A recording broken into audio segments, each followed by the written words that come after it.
Today on the Cooligans, in the first segment, we are very, very happy and optimistic about the U.S. making it to the World Cup. But stick around for the third segment, which we recorded after the U.S.-Trinidad game, to get... we find out what the reality is. So, first segment, very positive. Third segment, not as positive.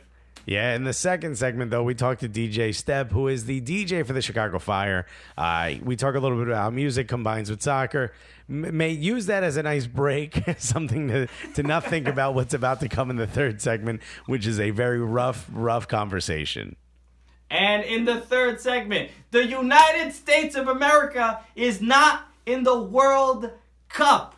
Why the hell did that happen? We talk about it. We might even cry a little. But we get all into that conversation. All this and more today on the Cooligans!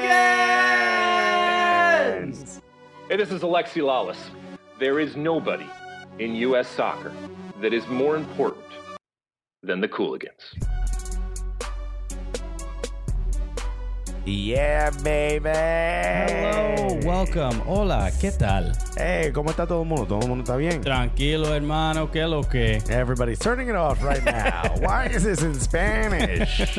We should just do a show in Spanish. Why don't we? Well, we did that Matt Javier interview in Spanish. Yeah. How do you think you sounded in that? I felt fine. Yeah, me too. I think a lot of times since we rarely do stuff like that, or since I rarely ever have to talk to someone in Spanish where there's anything at stake.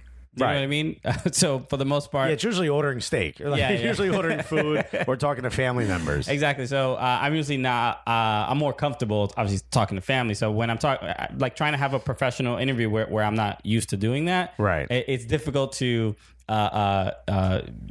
sound as educated. I feel like the slang comes out a little bit more. Oh yeah, my head goes. I still do this thing where I think in English and translate it into Spanish, and then at some point in the interview, if you watch the Matt Javier, you could tell that I started thinking in Spanish. It takes a second. Yeah, because when I visit family in like Dominican Republic, it's weird because after a couple days, then you start thinking in Spanish. Yeah. And I notice it a lot when other family members come back from Dominican Republic. I'm like, yo, you're not this person. You're way too Latino right now. You're too Dominican right now. Why are you so Dominican? In fact, a friend of mine, Midope, I don't know if you're listening, he said that there's a distinct difference. You're not Latino enough if you weren't born in a Latin American country. And I was like, well, you haven't talked to me after a week of being in Miami because I am the most Latino you will ever meet. Exactly. You need that influence. Yes. Because as Latin Americans, yes, we have to have like this. We have to be like undercover Latinos. We got to like suppress it sometimes. We own two houses next to each other, and they have two different families, and we have to hop back and forth. And sometimes they can't know about each other. Exactly. So there's a little bit more effort put in place, and sometimes when you don't get to, it's like any muscle, right? You don't get to work out the Latino muscles. I know all about working out muscles. Are you kidding me? Are those muscles in like a nice red sauce or get a couple pieces of toast in there? Exactly. Anyway, before we go too far into that. By the way, why? Hey, is this a soccer podcast? This is a soccer podcast, everybody. You're tuning into the correct show. This is not, Sábado Gigante with Alexis and Christian. I come out with a big trumpet to kick you off the game show. We are the Cooligans. My name is Christian Polanco. And my name is Alexis Guerrero. Yes, and we host the gulliest soccer podcast in the world. You're damn right. You took my line, but it's the funniest goddamn soccer podcast you've ever heard. And we got a little bit of validation this week. Oh boy! When it comes, validation, come over here. Yeah. I want to talk to you real quick. Yo, validation. let me see. What time is it, real quick? Why don't you tell me? Why don't you check your phone? Pull that phone out of your pocket. Yeah, let's. We have to give a little some props to Alexis Guerreros. Okay, we're rolling our R's this time. Okay, you heard how we started this show. We're feeling good about ourselves a little bit. Alexis, congratulations. You have your first. You are published. What? Published writer. What? That's writer? Excuse me? Wait, hold on. Can we just check? Let's check with the booth in there. Yeah. Oh, yes. Judges? Yes, published writer. on MLSsoccer.com. This lets you know how bad print media is. It is when I'm considered failing. All right. This is part of why it's failing. The MLSsoccer.com has clearly fired everyone with a journalism degree, and they were like, we got to get somebody who knows words. I know. Not even that many of them. They don't have to know a lot of them. In fact, most of them could be wrong. We just need someone who knows words. And I want to now say thank you for that. That's very nice of you. 2, thank you to everyone who shared it and all the comments and nice words. And 3, I would like to apologize to the editor because I know you have had to go through a lot and be like, these words have never been put next to each other in the English language. Why would Alexis think that they're supposed to do that now? Yeah, there was the censors. They had to go through so many folks. They were like, can we allow this? They were, I imagine they were the writers' meetings. They were just battling each other. They were fingers in people's faces like, we got to put it in. No, this is clearly too offensive for the internet. Yeah, I love how at some point the editor had to let me know. I'm like, pretty sure you understand that drug references aren't allowed. And I'm like, no, but like we're talking about rap. So like, it's like, okay, it's not a big deal. Yeah. It's like drugs, but like fun drugs. I mean, these are fun drugs. These are party time drugs. I don't even do them, but I do like to talk about them. So yeah, I mean, look, this is a huge opportunity for us. I think this is a big opportunity for Cooligans. You know, I don't know.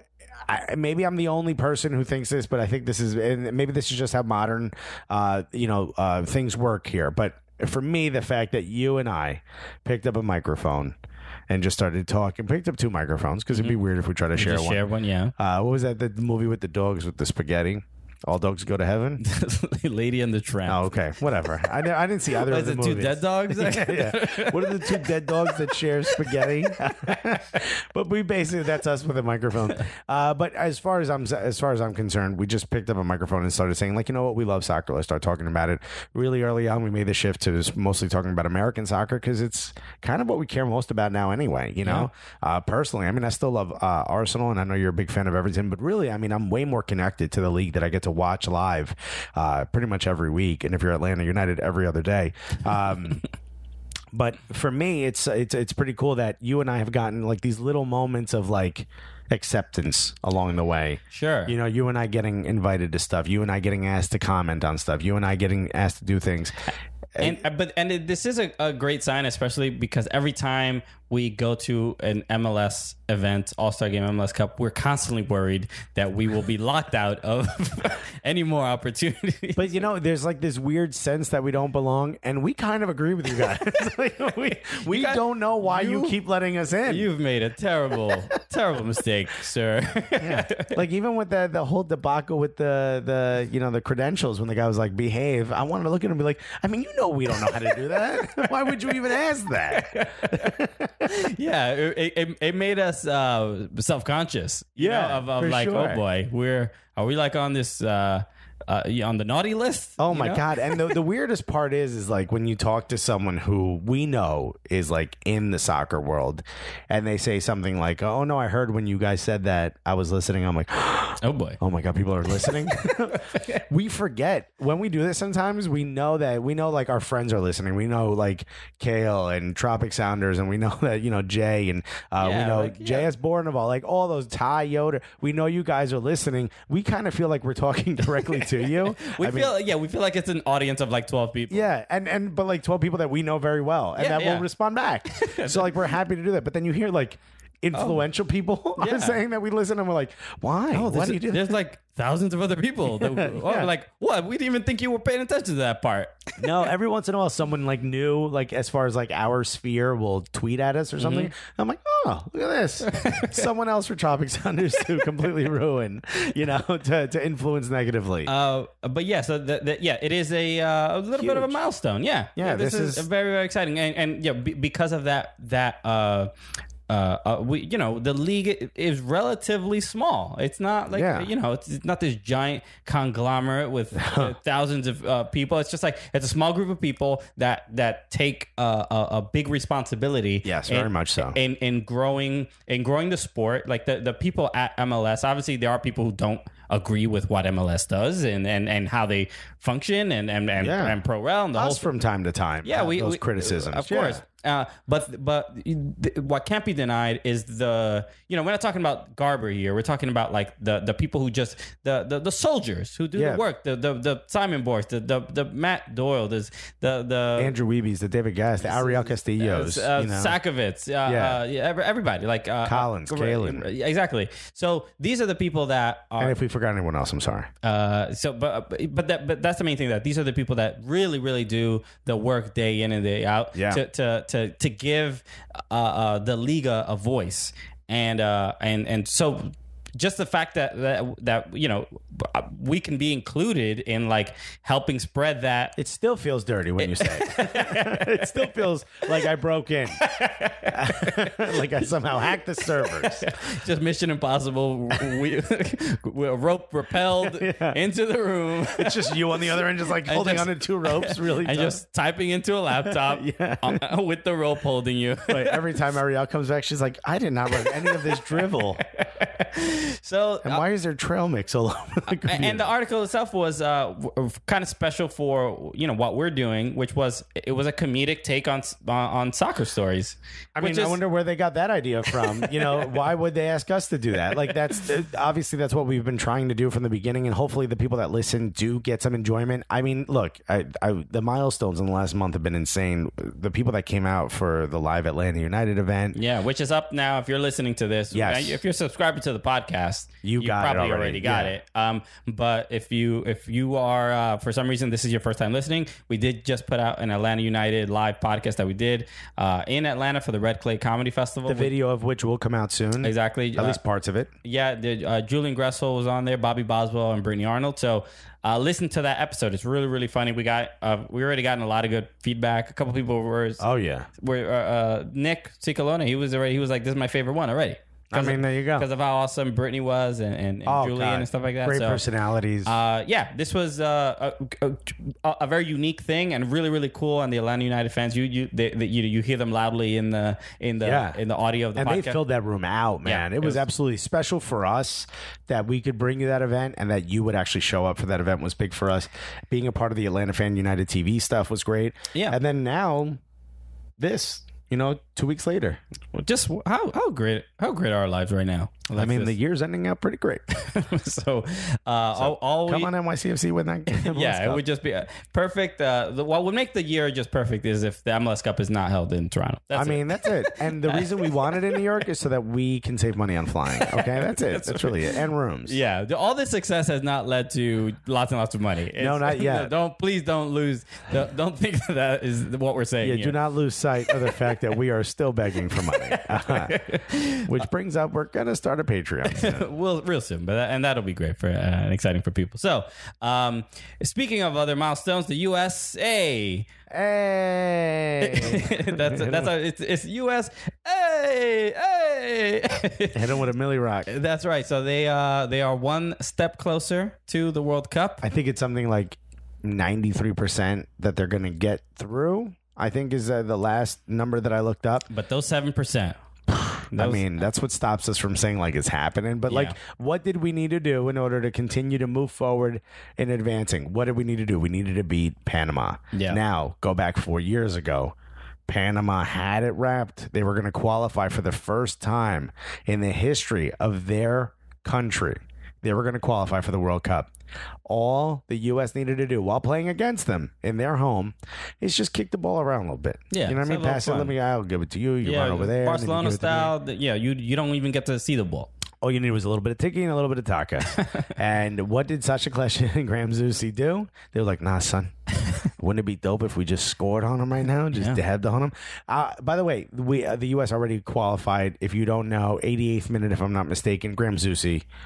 Just the ups of an NBA rookie, and just puts the ball in the head. I mean, Sanzusi, Mexico got in because of that, and just shattered Panama. So this was what scared me. This is the retribution game. Yeah, and so obviously we all know the result. Panama came in like, nah, that's not happening. Wait, you scored twice already? How's that possible? We were just talking. Yeah, I was still throwing water in my face and getting ready, warming up, and like, what's going on? I'm doing those things where like I hop and my knees go real high.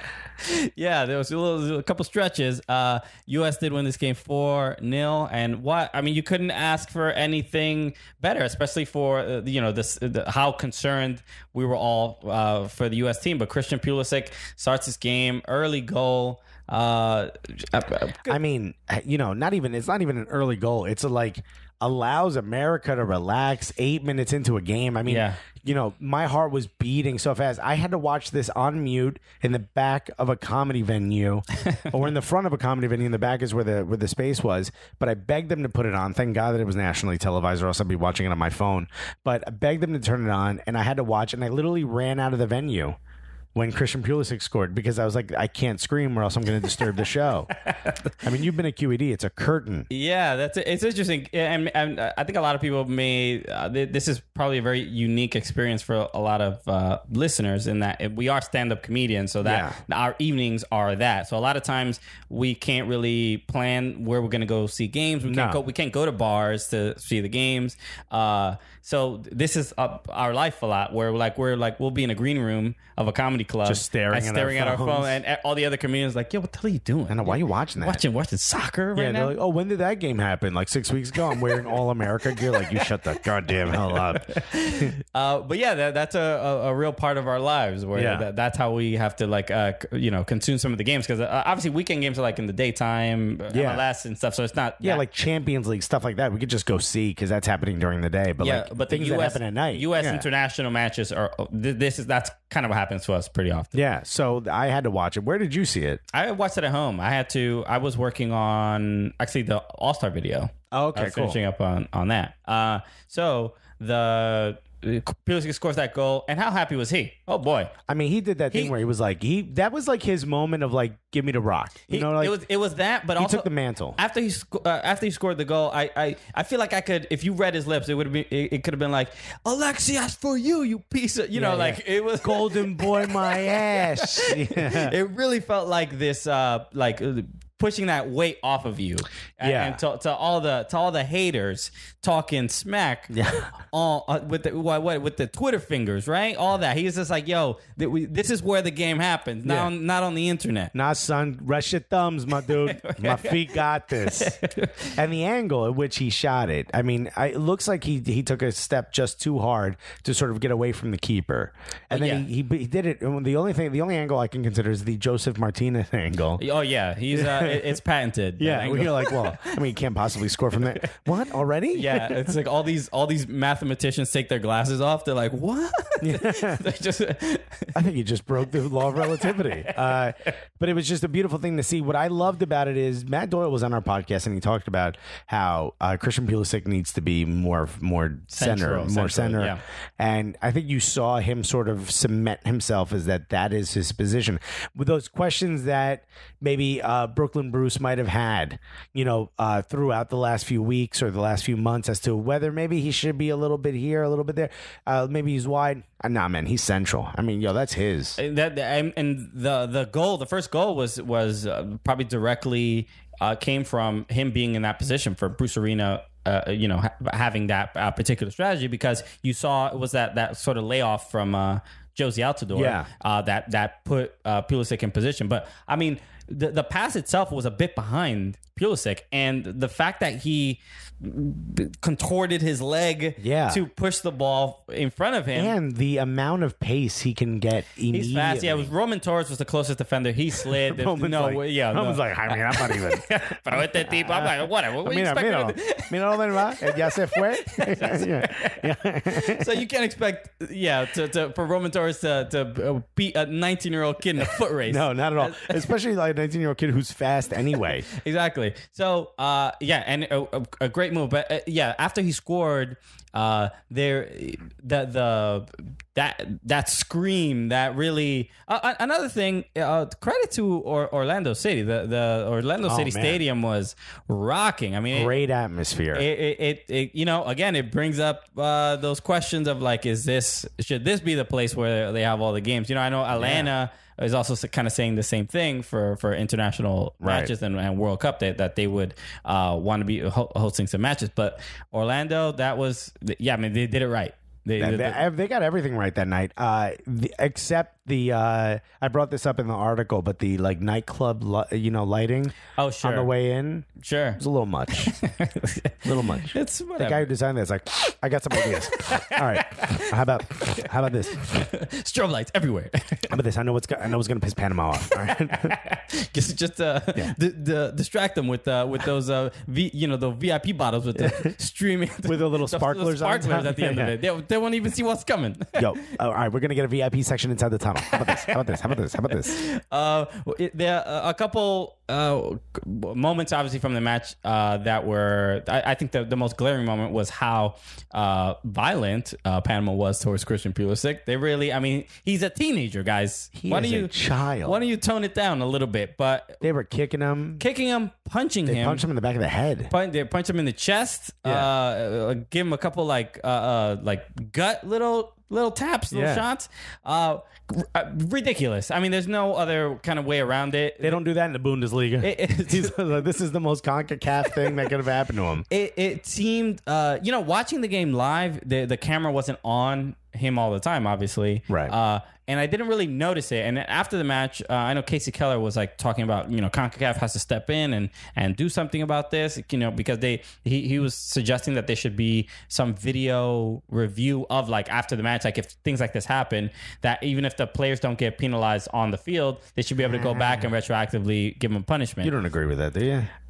No, so the point I was trying to make is that while I was watching the game, I was like, "What the hell is Casey talking about?" It wasn't that. There wasn't right because the camera wasn't focusing on. So I didn't really see. There should be a Pulisic cam though. There should be. I mean, I watch that channel 24 hours a day. I wonder what he's cheering about right now. He's just sitting on the bench at the end of the game. Yeah, I'd watch Pulisic sleep. Pulisic my God, not creepy at all, Christian. No, man, that's good content. Yeah, I don't know what you're talking about. Oh, he snores a little bit. Okay, cool. I just want to make sure he's safe. He's America's prized possession. He's just like, oh, here comes the sun. Aw. Oh, look at the reflection of the sun on Pulisic's face off of the mirror. Oh. You almost can't see his halo.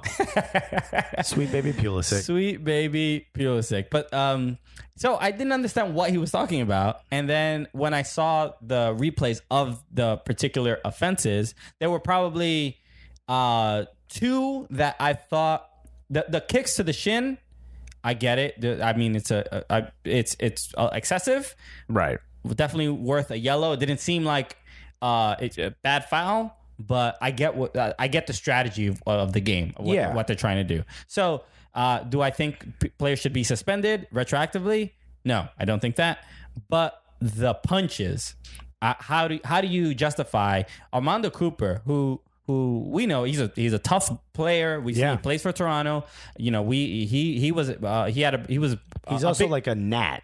He doesn't go away even in Toronto games. He's he's very Diego Costa-y, Felipe-ish. And we saw last year the playoffs against NYCFC. He got in like Villa's head a little bit. He's an aggressive player, but there was I believe 2 times that he directly just punched. He punched Pulisic in like the chest and the stomach. How is that okay? And to be like, and he got yellow carded. He probably should have been sent off. I mean, It's just like a ref is not paying attention to a boxing match, and they're following the ball. They're seeing, and they're looking for foul. They're not going to pay attention to off the ball stuff. But the complaint a lot of people had was that's what the fourth official is for, to see those things. And I forgot who mentioned it, but just reminded me at the World Cup, Zinedine Zidane, when he had, but it wasn't the ref who saw it; it was the fourth official. So this was one of those things that you can't. There's no explanation. There's no justification. There should be something at least to prevent players from punching each other and having no punishment for it. There is Christian Pulisic getting on the ground and writhing in pain and pretending that he's hurt.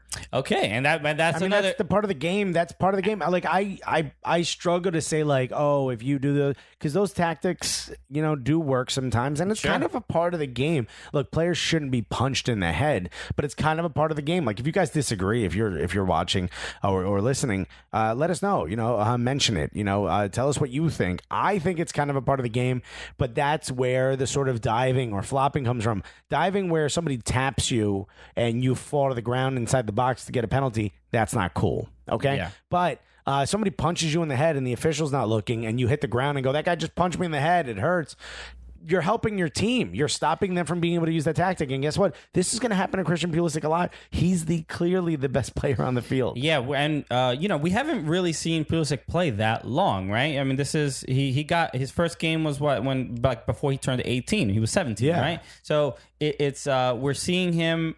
He came in the beginning, in the middle of the cycle. This cycle is his first time. Yeah, but he came in. They were already a couple 4 years ago. He was 14, 15 years old. There were a couple games already played in the World Cup cycle before he got into the team, and so this is relatively new for us. I mean, I can't remember another U.S. team when they were like, "Yo, we got to stop that dude." You know, like the Messi rules, Jordan rules. Yeah. You know, that's like a new thing for the U.S. national team. Hacka Pulisic? Yeah. Instead of Hack-a-Shack? Yeah. So... Punch a Pulisic? should not be that. Yeah, we'll come up with a catchier name. Maybe that's not the best one. We don't want that one to like... He just punches his kid's sister. We're like, what happened? I thought this was the game. What am I supposed to do? No, that's the wrong Pulisic. It's the wrong Pulisic. It's not all Pulisic. It's also stop punching Pulisic. Please stop punching Pulisic. We need to clarify the strategy. So... Yeah, it is a thing I think that's new for us to kind of be talking about where we have a to player so good that's getting and that we have to like protect, right? And although I think it used to happen to Landon a lot, it used to happen to Clint Dempsey, but Clint Dempsey is just a different animal than Christian Pulisic. Sure. Although Christian Pulisic's tough as nails and clearly a leader, and I think deserves to be captain by the time the World Cup starts, if he's still playing in this manner, and especially the way he's sort of directing the team while he's out there and leading. But, you know, Clint Dempsey's the type of dude, you punch him, he's like, all right, check it out. There's like 6 guys waiting outside your kid's house right now. You are not making it to the parking lot, bro. I'm from Nacogdoches, man. You know, like he or whatever, Nagadachis, whatever, however you pronounce it. But like he's a different. He's like kind of like he's the most hood dude we've ever had on the men's national team. I agree. Is there anyone more gutter? Is there anyone way more just like, I don't know, street than Clint Dempsey? Yeah, there's not. I can't think of one. No, but Pulisic is. I mean, Hershey, Pennsylvania. Hershey, Pennsylvania. Geez, he's like, gosh, guys, stop hitting me. You know, he's a different guy. You know, he doesn't handle it as and he's also a kid still. I mean, he kind of manned up though. Like he took it all in stride. He did, and I do like that part of his game where he doesn't really, all the times that he was on the ground writhing in pain. It was like I believed it. It wasn't. There was no soft right anything. But it's a maturity thing, right? And it's also like an earning respect thing. You know, when Messi was that age, he probably handled it a lot differently than he does now. I mean, we see there is in basketball this happens a lot where you know how they say like LeBron will get a call, Jordan will get a call, where like over time the refs they'll know how other teams are playing against you and they'll look for certain things. So I think that we're kind of on the beginning of that path where what happened against Panama was so like obvious and egregious that there's a ref meeting after the match and like, all right, look, future matches, FIFA's protect this kid. Like he shouldn't be getting punched. He shouldn't be getting punched. I mean, it's not about like favoritism. No, but like it's about legitimate. He's a target, and we should be watching out for him. It's legitimate safety, and over time, he's probably going to get calls that he probably doesn't deserve. Yeah, but that's it balancing out because he got punched a bunch of times. He got punched a bunch of times. So, so. The 4-0. Panama loses 4-0. I mean, you know, the head coach, the captain, everyone's getting in arguments with reporters and stuff. It was a big. It's got to be a big letdown. I actually went to Anthony DeVito, a very funny comic who just had his special come out, and his album is out called Dream Occupation. Absolutely incredible. He had kind of like a little get together right after that, and it was in Queens. So I happened to be in Queens at that comedy venue, so I was like, I'll stop by. And Evan Williams' wife, who is Mexican, came by with someone who's Panamanian, which is her best friend. And the two of them go to NYCFC games, so I've met them before. And she's wearing a Panama jersey. And I was like, hey. And the Evan's wife is like, nah, now. You know, she's very upset.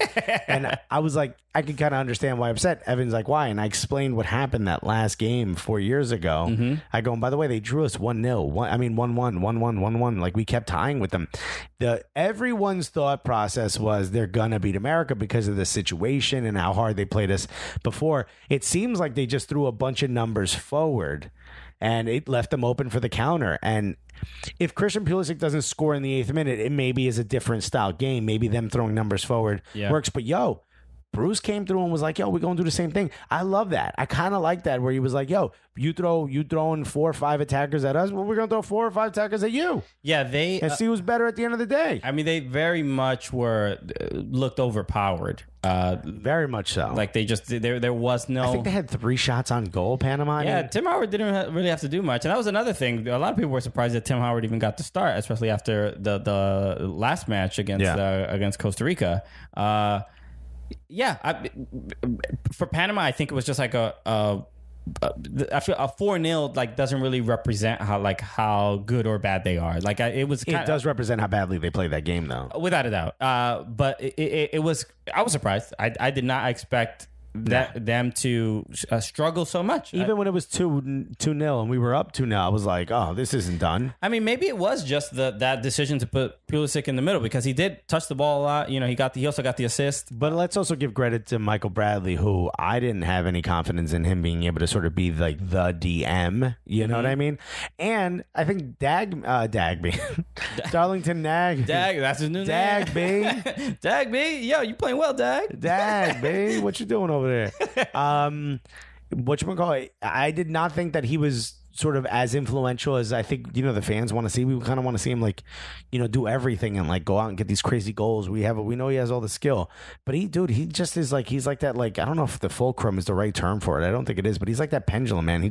He helps push everything forward. And I think it's him and Michael Bradley's play that gives Christian Pulisic the sort of freedom to run as far forward as he was. Yeah. There's few people in the league that I trust, with the ball, more than Darlington Nagbe. Like, he's not going to lose that ball. He's so reliable with his decisions. I mean, occasionally, I think the last 2 games there were a couple times, he made a couple bad passes, but it's for the most part, he's a solid midfielder. That like a Maxi Morales type, where it's just like, we know if he has the ball, he's probably going to make a good decision with it, and he's not there to score a bunch of goals. Right.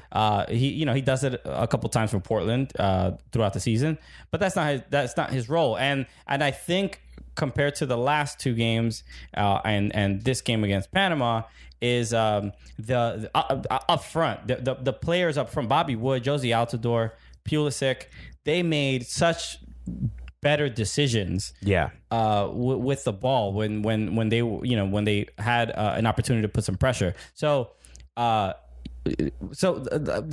U.S. midfielder is not one of the areas of our squad that I am super concerned about. It's even defensively, I'm not that concerned about it for the, especially when on CONCACAF. I mean, on the World Cup level, that's a different story. Yeah, but on CONCACAF, I think the U.S. is one of the CONCACAF powerhouses, and they should be pretty reliable on that front, because I feel like the U.S. in general produces pretty good defenders. We have a bunch of defenders who've played in Europe. Defending we got going forward. That's our issue. We just the technical ability to be at even like Champions League level. Yeah, that's the tough part. We don't produce those guys, but we're getting there. We're absolutely getting there. And also, we didn't mention this, but the third segment today we're going to record after the USA Trinidad Tobago match. So don't expect that this whole podcast is going to be sort of outdated. It's just this first segment. Exactly. We're recording in the morning. So we're recording Tuesday afternoon. Yeah.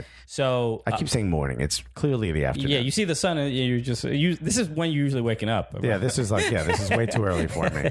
What's for breakfast? It's 7. 11 p.m. But yes, we will be talking about the post, after the Trinidad game. So hopefully the U.S. Is in the World Cup, and we're really excited about that. Yeah, and all we need is a win. Or a tie, and the goal differentials favors us by a lot. Yeah, Honduras has to win by like 10 goals. Trinidad would have to win, or Panama would have to win by I think 10 goals. Cannot lose, because then they'll probably be in the playoff. Yeah, and that's not even guaranteed. So whatever. So hopefully, at least we know it would be against Australia because they beat Syria. Yes. Yeah. Okay. Very confusing, but don't worry about it. Just keep listening to this podcast. The last segment is going to be us talking right after the Trinidad and USA match. We should a couple other things that are going on in MLS. Oh wait, we forgot to mention the tattoo. What tattoo? What do you mean? What tattoo? The tattoo that we're both probably going to go get now. Oh, the Pulisic tattoo. Oh my God, that wasn't a tattoo. That piece of art he has on his arm. You know what? Because you just you would like the tattoo, and what came to mind first was there was a guy in Atlanta that got a Jeff Lorenowitz tattoo. Oh no, I didn't even know that. I think his name is Sam Jones. I'm sorry, I can't look it up now, but I'm almost sure that's his name. Somebody will correct me if that's not his name. But he got there was some bet. I don't know what the bet was, but I saw the video Atlanta put out, and he got a Jeff Lorenowitz tattoo on his back. I don't even think he has tattoos. He was like in the video, like, I haven't even told my parents. It's gonna be weird. Oh my God! And it's like it's not like a picture of Lorenowitz's face. It's not like the Steve-O tattoo that he has on his back. Right. It's a small thing, but it has Lorenowitz's number in it. It's like a cool little star or something like that. That's pretty dope. But it was like for a charity. The refugees, the Fugees. At least it was for a good reason. Yeah, I mean, any soccer tattoo, a lot of people are not going to think there's a good reason for it. No, Jay Riddle has the Atlanta United tattoo, and Faction on the other arm. And Faction, and Andy Bahania has the NYCFC tattoo. Yeah, and it's just like, bro, come on, why? Yeah, what are we doing here? but I mean, Christian Pulisic. That's a soccer tattoo people care about. That he has I don't know if you guys saw this. There's a photo going around. It's absolutely hilarious. And I wrote about it in the article.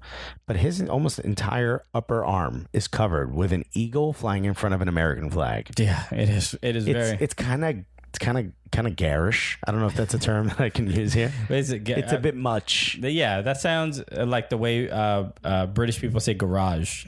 Garage? No, they garage. They say garage. Yeah. Ugh. All right. It's soccer. So he has this massive thing, but I think he purposely took his shirt off so that the cameras would catch him. Yeah. I mean, tattoos are meant to be seen. That's why Jay Riddle doesn't wear sleeves. We all know. Dude, it's winter. No, I wear vests.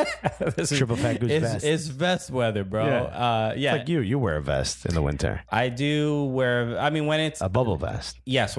This is my threshold. Over probably about 45 degrees Fahrenheit is I can wear a vest. Under that, I can't. It's just my arms, my torso, very comfy and warm. But my arms. I don't know, man. Air goes in those big bubble openings. I can't. Arm openings. It's fine, but that's it. But when it's under 45 degrees, it's way too cold. I go winter coat as soon as I can. Okay. Yeah. I wait till about 40 degrees though. You're ashamed of your body. You want to hide it as much as possible. No, not really. Pretty proud of it. Took a lot of work to get to this. Do you have any idea the caloric intake I need to maintain this gorgeous body? Oh boy. But, yeah. I mean, Christian Pulisic, a gorgeous tattoo. Shouts to, I mean, I wrote about it. I forgot who it was who said it's not a tattoo. It's a birthmark. Hilarious. That was so funny. But I mean, that thing is glorious. And you know what else it is? It's goddamn American. Yeah, it is. It's so American that when I saw it, I'm like, I think he voted for Trump. It was so.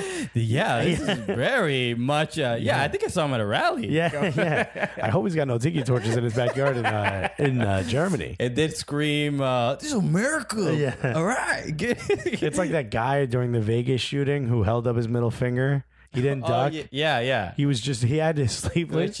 And he was drinking a beer. He was like, "Get down here, you pussy." That guy became Christian Pulisic's tattoo.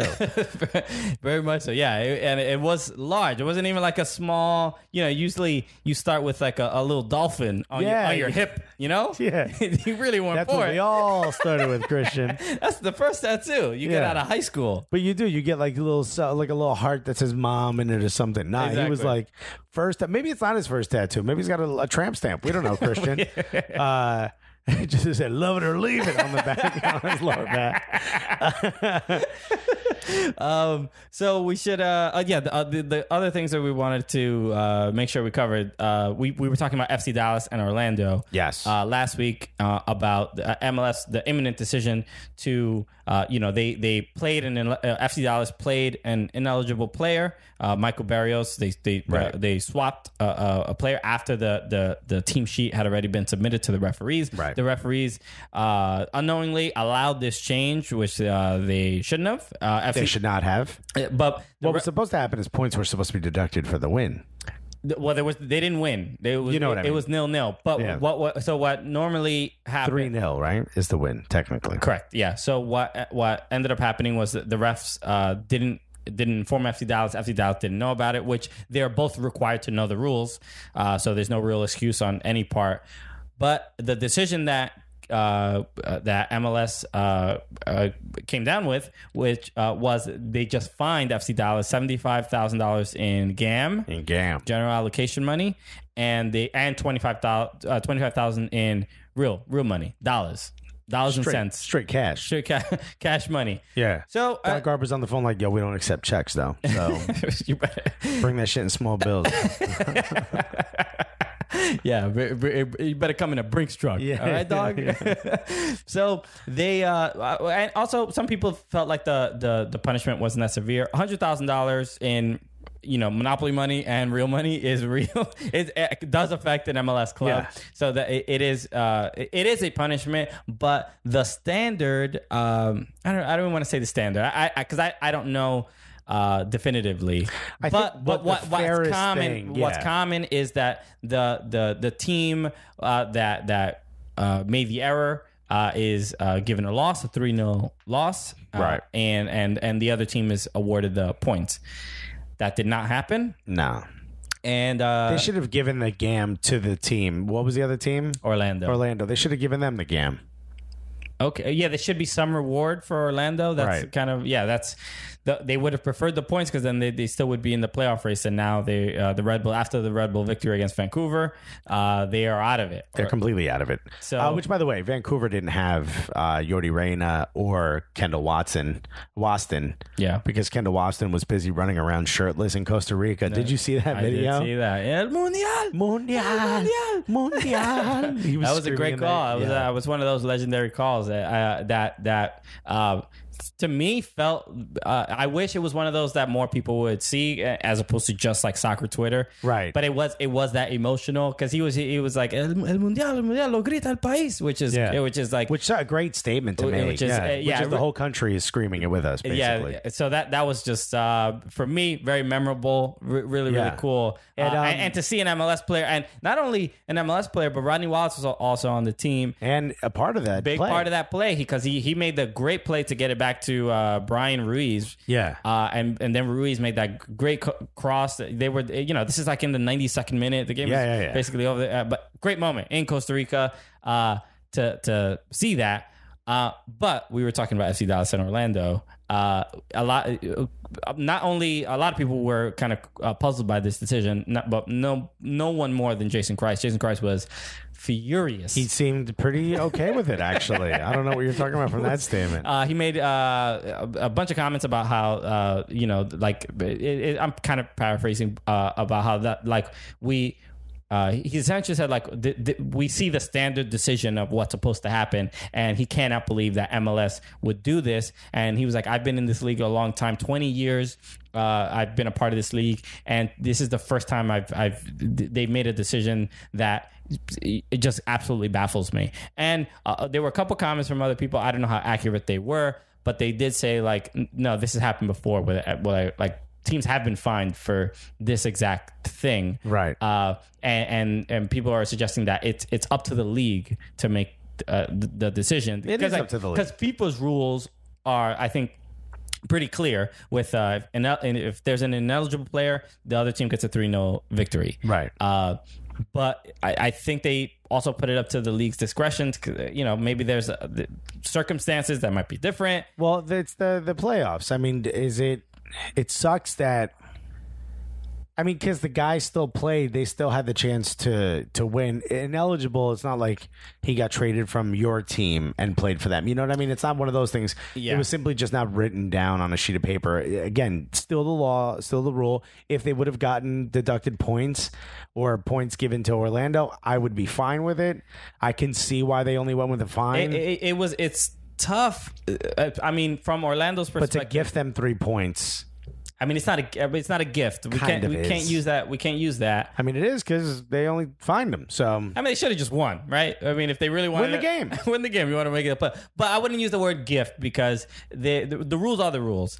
But there is like a because both teams they're both in that like 6th, 7th position, right? And you have to feel like MLS was like, we don't want to ruin it for both. So it's like now both of you are like kind of in this. You both got a point out of it. So it's like you both still have. I feel like the MLS didn't want to ruin either team's playoff chances. Yeah, but it's also one of those things that like, all right, you didn't win the game, so we can't just gift you the point. It kind of would be. It would be like, so we're just gonna fine you. It's a tough position to be in. I would say. I think it's tougher to go to Dallas and be like, hey, we need that point back. yo, run them points, dog. Like, yo, those are not yours. No, like we'll take something else if you want, but we need that point. It's a tough decision to be in. I think if I had to make the decision, I would give Orlando the 3 points because that goes more along the lines of what the rules are, right? And be like, yo, Dallas, you messed up. Where are you gonna? I mean, you're the only one to blame. But to make this decision, it just screams like I'm you know how they say indecision is the worst decision. Yeah, that's kind of it was like we don't want to make a decision because somebody's gonna be mad at us. Yeah, and it's like now I have like everybody a little bit mad at us as opposed to one person very furious. Mad at us. Well, that's Jason Christ. Christ and, although he's got a lot more to worry about because Kaká. Yeah, so doing an interview with Globo Esporte over in Brazil, said he's having a wonderful time in MLS and it's the greatest time of his life. Is that what he said? No, he said he specifically said. But this is the quote that really got picked up. But he just said, "I don't feel joy in playing football anymore." Eee. So the interesting thing is that Kaká might not notice that this is his job. This is his livelihood. This is his profession that he's been doing since he was a very, very young boy. How would you feel if you pulled up that MLS article and I wrote, I'm not really enjoying doing Cooligans anymore? You'd be like, what? Okay, this is interesting. Alexis, what a hell of a take. Alexis, I clearly remember paying you $7 million a season to do the Cooligans. Yeah. What happened? I'm playing. I'm just not enjoying it. Okay. But that's the weirdest thing. It's like someone put the gif of Woody Harrelson crying and wiping his tears with money. Yeah. You know, because it's like, I don't enjoy this anymore. No, I'll take the money, though. I'll take the money. I don't like to do that because I wanted to make that joke about the money, but there's plenty of rich people who are not happy doing what they're doing. So sure. I was more interested in why he was not enjoying football. Turns out it's more of a statement of like his body hasn't been able to keep up with the demand and that, it's very painful for him and the recovery is tough. Yes. So it wasn't MLS sucks. But that's kind of the perception. If you look at that Bleacher Report meme that they posted or the sort of stand-up shot kind of thing. It's like a photo with the quote in it. Everyone underneath was like, oh, that's the MLS. Oh, well, I mean, he is playing MLS. You are playing MLS. You're playing in the MLS. It's like, there's no way we can change that perception. Yeah, I would say it. I was trying to read between the lines, and there's they think is it why is he not enjoying football anymore? Is it the league? Is it the travel? Is it there's other things, family, winning, but that's really I think if Kaká is with NYCFC sitting in second place, I think he's enjoying soccer a little bit more. Yeah. So there's still some joy in there. So maybe, I wouldn't doubt the, his body's not recovering as quickly and all that jazz. Yeah. Right. But sometimes winning games he's a little bit healing, has some healing properties. Yeah. Feels really nice. Couple endorphins are released. You're kind of enjoying going to work. 3 points and a skip in my step. Yeah. So I think that's kind of what he's not saying about what's going on in Orlando. Expansion team, a lot of money, new stadium, a lot of expectations. Is this not an issue? And I don't want it to make it seem like we're piling on Orlando because we just talked how great that you guys, the atmosphere was. Is this not an issue for Jason Kreis? He seems to have lost the locker room in the last 2 jobs he's had. Sure. And I kind of agree with you that that's kind of part of what he means. Is it that Kaká's not being sort of catered to? Maybe that's the problem, right? Or is it the fact that he's just not, Jason Kreis is in his cup of tea, and he's like, why am I doing this? Why am I putting myself through all this?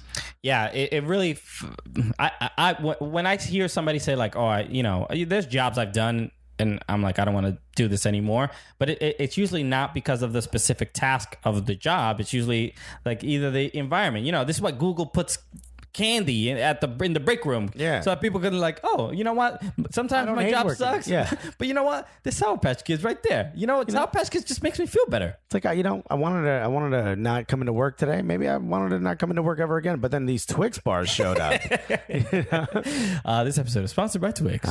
Brought to you by Give Me a Break. Give me a break. Well, that's a different candy. Is it? Yeah, it's a different candy. That's Kit Kat bar. That's kind of what I meant in my head. I pictured a Kit Kat bar in my head when I said it. Twix is the 2 pieces, right? The 2 pieces. If anyone should know this. Yeah, Kit Kat is 4 pieces. Give me a Twix. Give me a Twix. Is it 4 or 5? I don't know. 2. Kit Kat? No, Kit Kat's 4. Kit Kat's 4, okay. And but I know, Twix is 2. Yeah. Okay, obviously. By the way, I had a great Kit Kat in Ireland. They got much better candy than we do. Oh, yeah, because they don't use the processed sugar. Oh, my God. So their candies usually taste so good. It reminded me of when I was a kid. Everyone says it, but it's true. I was like, oh, my God. I remember those Kit Kats. Okay. Just wiping chocolate off your face. Those Kitty Cats. No, it all goes in the gullet. I don't waste a piece. So all that stuff is going on with Kaká. Very weird. And I'm not ready to see Kaká leave MLS. I hope he stays more. He has provided some good moments. I'm ready for him to go. You really? Okay. I like watching him play. I think it's cool. But I don't think he's a difference maker. So why are you paying him $7 million? That's like 6 other players. Maybe a pay cut is what he needs. Yeah. I mean, I don't think he's going to do it for that.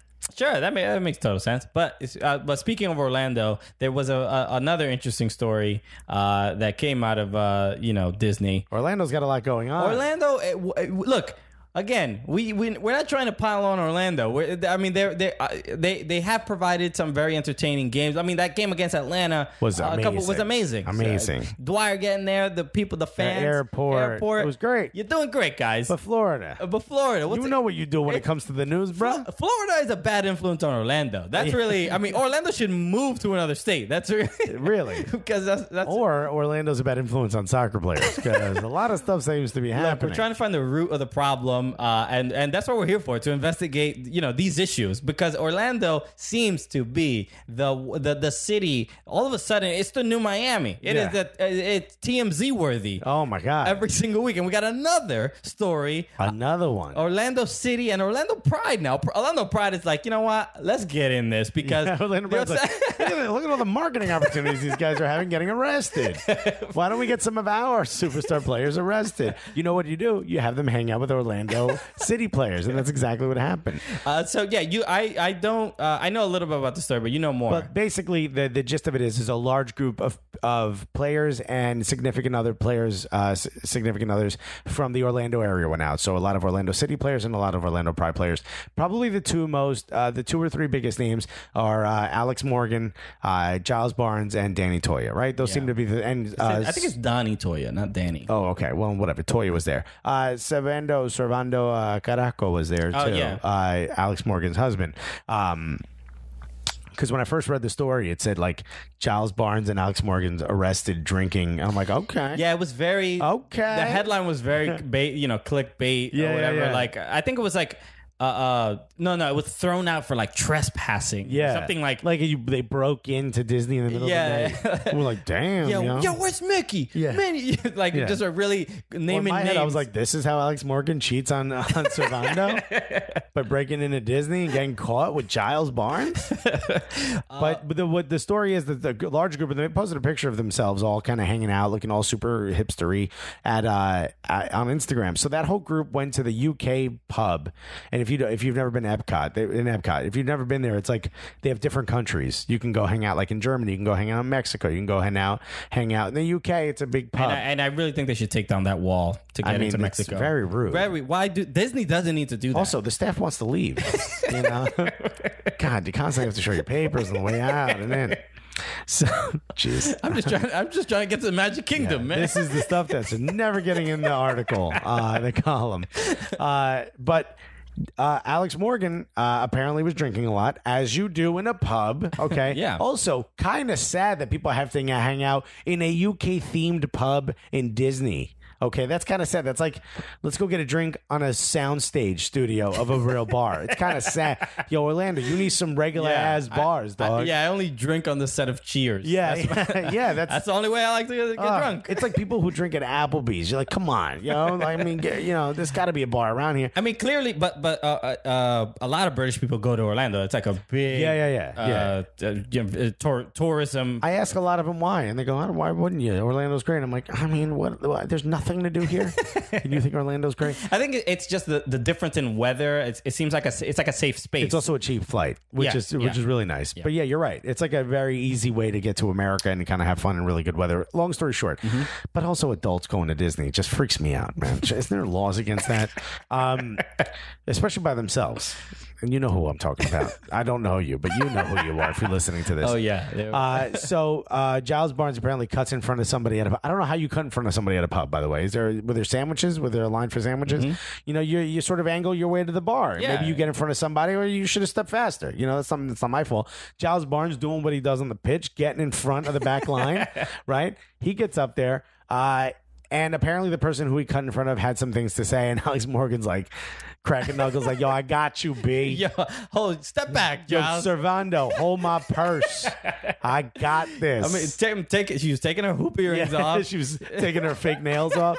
And she and a group of other people, I think Donnie Toya's wife or girlfriend, somebody that was with Miss Toya, they said, but whoever was with Donnie Toya also had some things to say. So all of a sudden, the ladies in the group were like, no. We want to get paid the same. We could also take some heat the same.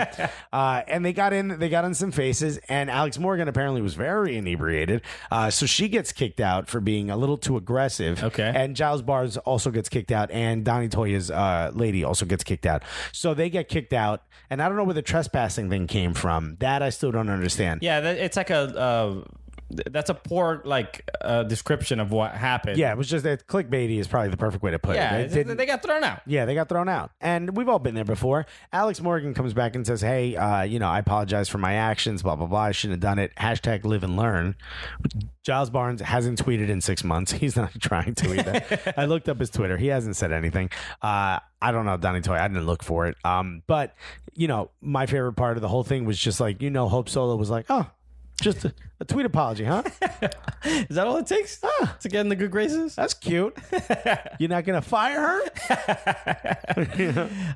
Yeah. This is not like behavior we're sort of used to seeing from Alex Morgan. She's kind of she's the face darling of the team. Yeah, darling. She's a bit of a darling.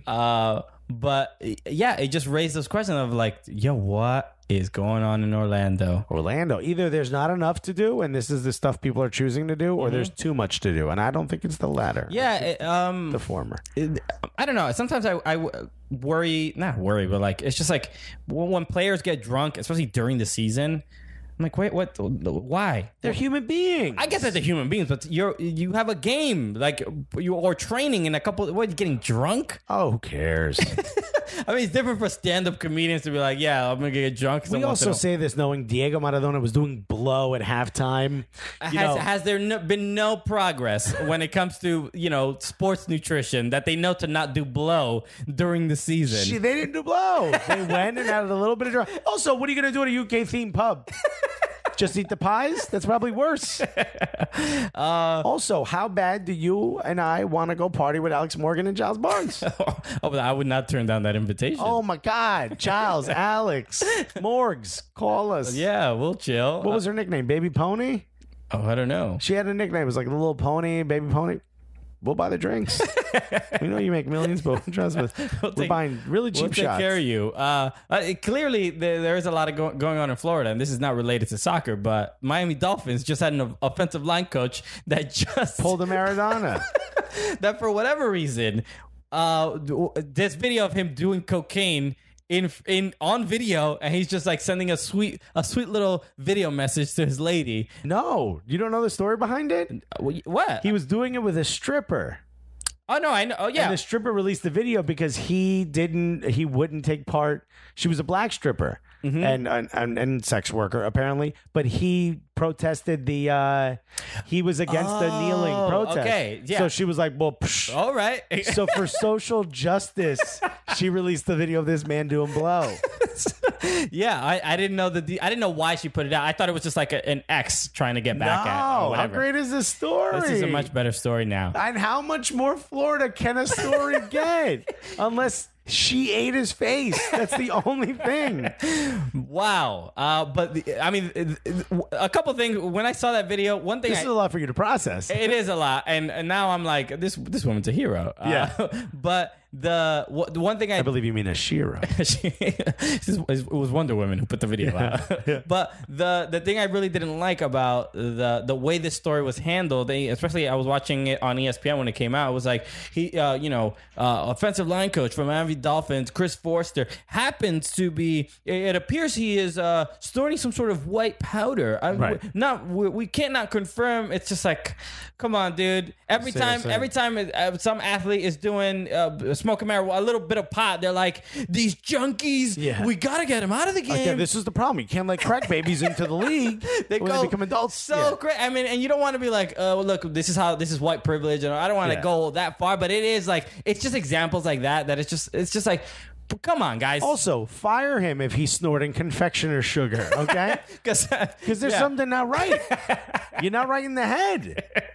But look, we're worried about you, Florida. The teams... Too much going on. Okay, no more expansion teams in Florida. Miami, go somewhere else. Nah, Beckham. Look around, buddy. You don't want any part of this. It's the last place you want to be, man. Nah, Beckham. Maybe that's why the fusion didn't last, man. They had a lot going on in the locker room. Now we know where Ray Hudson gets his energy from. He's like, have you guys met Miguel out front? Oh, baby. Magisterial. That's. I mean, it takes a lot of inspiration to come up with words like that, man. Let me tell you something. Florida is the kind of place where I'm like, we need a camera. I'm so sorry about that, everybody. We need a camera on Christian Pulisic 24/7, and we need a camera on Florida 24/7. It's just what's happening in Florida. Get the satellites on there at all times. Yeah. Oh boy, what a ridiculous hell of a segment. What a ridiculous state that state is. Anyway, this is the end of the segment. Next segment we're going to be talking to DJ Step. Yeah, I can't wait. If you don't know who DJ Step is, he's been in a bunch of our videos. He's in our most recent video, which is MLS All-Star number 2. He is the DJ for the Chicago Fire, which is really cool. Yeah, so we get to talk about... And he's a friend of ours. Yeah, and we get to talk about what influence music has on MLS matches. Because, some teams, I think, prioritize that a little bit more than others. But DJ Step and the Chicago Fire they make it a point to make that a part of the experience. And, and we also talk about our time in Chicago, which is kind of cool, because he helped us out a bunch out there. He was really like a cool friend and a bit of a fixer out there. So give that a listen. Really cool interview, and it'll happen right after this break. Hey, everybody, thank you so much for listening. We just wanted to break in real quick and ask you to do us a huge favor. Yeah, all we want you to do is just subscribe to our YouTube channel. That is that's the big... Look, we work very hard on this podcast. We're also making a very concerted effort to put out some more video content for you guys, and we want to get some people watching those videos as well. Yeah, I mean, right now, you got about like 30 more seconds before the second segment comes up. So I beg you, if you're on your phone, you can do other stuff while you're listening to this podcast. Why don't you click on YouTube, YouTube, the YouTube app. Why don't you put in soccer, Cooligans, and just hit that subscribe button. And if you can, hit that little bell, that notification, let you know every time we put up a video. We're working really hard to give you guys at least one video a week. We have a video right now that's called FIFA the News, that we're playing FIFA, and we're having that predict the biggest match. And we're talking about a lot of stuff that's happening on the news in the video, and there's a lot of cool editing that's involved. It takes a long time, but it's really, really funny. Exactly. So, look, we're doing a lot of work. We want just a little bit of validation. That's it. Just a little bit. Is that hard? That's hard. Come on. So we're just two little comedians. Yeah. Want a little like? Too poor. I would like some more, please. Some more followers and subscribers on our YouTube. So if you can, hit the like button, comment on some of the videos if you can. At the very minimum, hit the subscribe and maybe even share it with your friends. It would be absolutely amazing. Yeah, baby. Oh, we're back, guys. That's right. And we've shot a couple videos with this guy. He's been on our channel before. Friend helped us out a bunch out in Chi-Town. Great dude, and he was one of the early people who were affiliated with MLS teams. Like we just affiliated with the official MLS Illuminati. You know, and what I'm us. saying? And he also bought in early. And he was reaching out to us and just being complimentary. He's like, you guys are amazing, right? You have better pizza than we do. Blah blah blah. He's on mute, so he can't respond, which is one of the reasons why I put him on mute. But instead of that, why don't we actually get a chance to talk to him? You know him, you love him if you're a Chicago Fire fan, because not only is he a big fan himself, but he's also the DJ, the absolute official DJ, and the music director for the Chicago Fire. Ladies and gentlemen, unless you're driving, put your hands together for the one, the only DJ Step. That was an illustrious introduction, guys. There you go. You. Not a problem. Even included that dig on Chicago pizza, which I'm super duper appreciative of. I'm sure you were screaming a little bit, which is another reason why we had you on mute. Yeah. When Alexis and I got to Chicago, that was one of the things that I was trying to corral him a little bit. I'm like, just look, we're a guest here, all right? They're being nice to us. Why don't you just tone it down on the pizza? Yeah, and I was like, how about I go harder? And the funny thing is we've talked about it a bunch on this podcast. I've enjoyed it. My cousins grew up in Chicago. It's fun. Just shouldn't be called pizza. But more than that, music. How did you get from? Were you DJing? And I don't know. One of the Chicago Fire guys saw you. How did you get to become the music director? He was DJing a bar mitzvah. Yeah, and they were like, "Yo, you got moves. I think you wanna. I like your music selection. What could you do for 90 minutes?" The time, that one bar mitzvah in Bridgeview in Chicago. They liked the way I mixed, I guess, the electric slide into the cha-cha slide. Yeah. It's Hava Nagila Hava. Yeah, you hit him with all the slides all at once. Honestly, how did you end up becoming? Because that's something that I think not even a lot of people would even think to aspire to, is to become the music director of a soccer team. Yeah, I mean, it wasn't. It was definitely kind of by chance. I was on a trip to the UK with my family 3 years ago now, and my brother actually gifted me season tickets to the team in 2015, which I didn't know at the time would be one of our worst seasons in the past 20 years of the club. But at the time, I was super duper excited and just really pumped to just be getting inebriated with my friends and enjoying soccer. Always fun. It's always a nice time. And I'm saying this from a fan perspective, obviously, but because you're not getting drunk on the job anymore. No, not in Bridgeview, no. But as a fan and as a supporter of the team, and as someone that likes watching soccer, and as someone that enjoys going to the pub with friends and watching games, it was exciting to be able to support something that was unique, I think, to the city of Chicago. I mean, soccer fans themselves are just a really weird group of people, of all ages, of all nationalities, colors, preferences and style of soccer, et cetera, et cetera, et cetera. So I wanted to just try and celebrate getting these season tickets, man. And I called up a friend of mine, who's also named Ben, weirdly enough. And he was a videographer and cinematographer. And I had this idea to put this mix together. And the mix basically incorporated a bunch of Heat-related samples, whether it be like Johnny Cash's Ring of Fire, or songs that were culturally relevant to the very niche fan base of Chicago Fire folks. That's pretty dope. I put it out on the internet and didn't really think anything was going to happen from it. And the club saw it. A couple MLS blogs picked it up, like cultural related sites like Dunny over at the Original Winger, and a few other people. And then they said, "Hey, can you do this? Every single game?" And I was like, "Well, yeah, sure. I'll be there anyways." So that's awesome. Did they refund your season ticket or no? No, they did not. We kind of knew that was going to be a no. No, but honestly, it's like initially it was. I think it's important to keep supporting the team, so I still buy season tickets every single year. Oh, that's awesome. And I just re-up for this year because I feel like, I might as well. Like I got into being there from a fan perspective and from someone that likes playing the game, not well, albeit, but like playing and interacting with people. So I'd like to think that even if I wasn't DJing, I would still be there, enjoying it. So now, I think I just. Did they have like when they asked you to be the team DJ? Did they like have someone that did the music and you were like replacing somebody, or they didn't have anything at all? Was it just like was there like an empty DJ booth that you were like knocking down cobwebs and stuff out of? No, they straight up fired a guy actually to make room for me. Is that true? That is 100% true. Yeah, and the only reason I know that the Chicago Fire fired a guy. Yeah. All right, let's do a comedy podcast. Hey, the Chicago fired that guy. All right.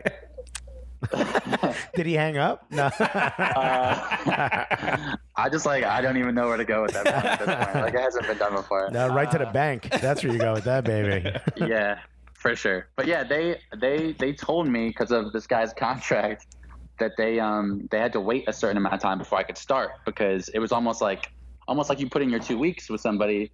They had to let somebody know that their services were no longer needed. Unfortunately. What was that guy doing? Do you remember like the music? Because you play the music during the matches, right? Well, so we don't have an experience like you go to a Bulls game or a basketball game where there's music being played during gameplay. Which I personally don't like. I don't like that either. When I watch NBA games and there's like, you hear Lil Jon in the background, I'm like, they're trying to focus on the game. Yeah. They're like, could you stop going through your playlist, bro? Somebody's trying to feed the family here. I don't like piped in sound either, but I do understand from like a basketball perspective. There's so many TV timeouts. There's so many stoppages of play that they need something to keep momentum going and keeps fans focused on what's going on. Soccer's fluid. Soccer is actually, I think, the most like a DJ mix to me because it's something that's fluid and doesn't have a lot of stoppages of play. So I think to me, it's what aligns itself best with DJing itself. Oh, that's dope. So what is do you have like a go-to song that that you obviously they play the MLS anthem when the teams come out. That's something that I think all the clubs do.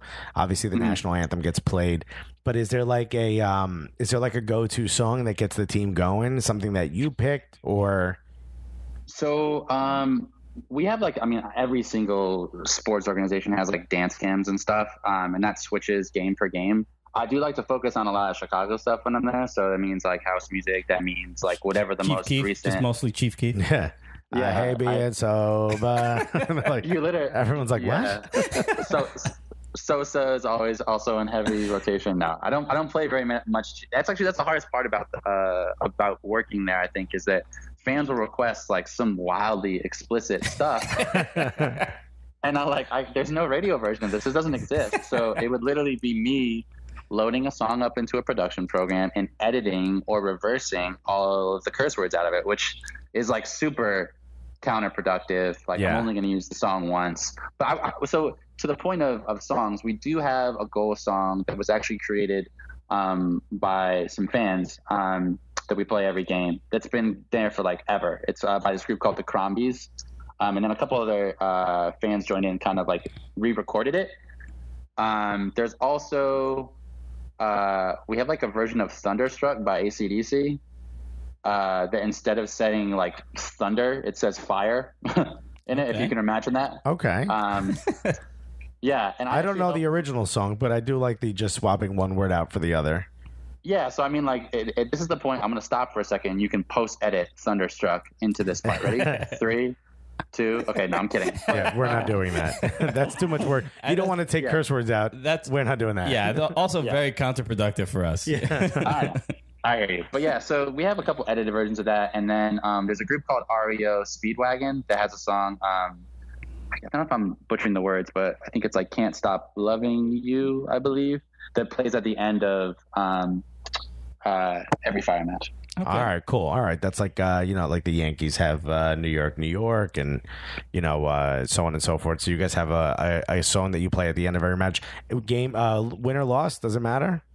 So normally it's only for dubs, only for W's. I normally play something like Rolling Stones, like You Can't Always Get What You Want if we lose. Yeah. Just patting everybody on the head on the way out with a little bit of music. But it is a thing. I'm very in tune with like, so a couple years ago when I used to host this open mic and it was famous in the comedy scene. It was strange because I didn't really initially want to do it, but then I started really, really enjoying it. And then, but when I started doing it, there would only be like 3-4 people that would be there, like that would come to perform. And open mics are generally very low energy, very sad, and it's they're usually not very fun. But then I got this Bluetooth adapter so that I could, as I'm hosting the open mic, I can play music, and it changed the entire dynamic. The place was packed every week. It was a party. It became from just 3 to 4 people to there was one night that we had almost 50,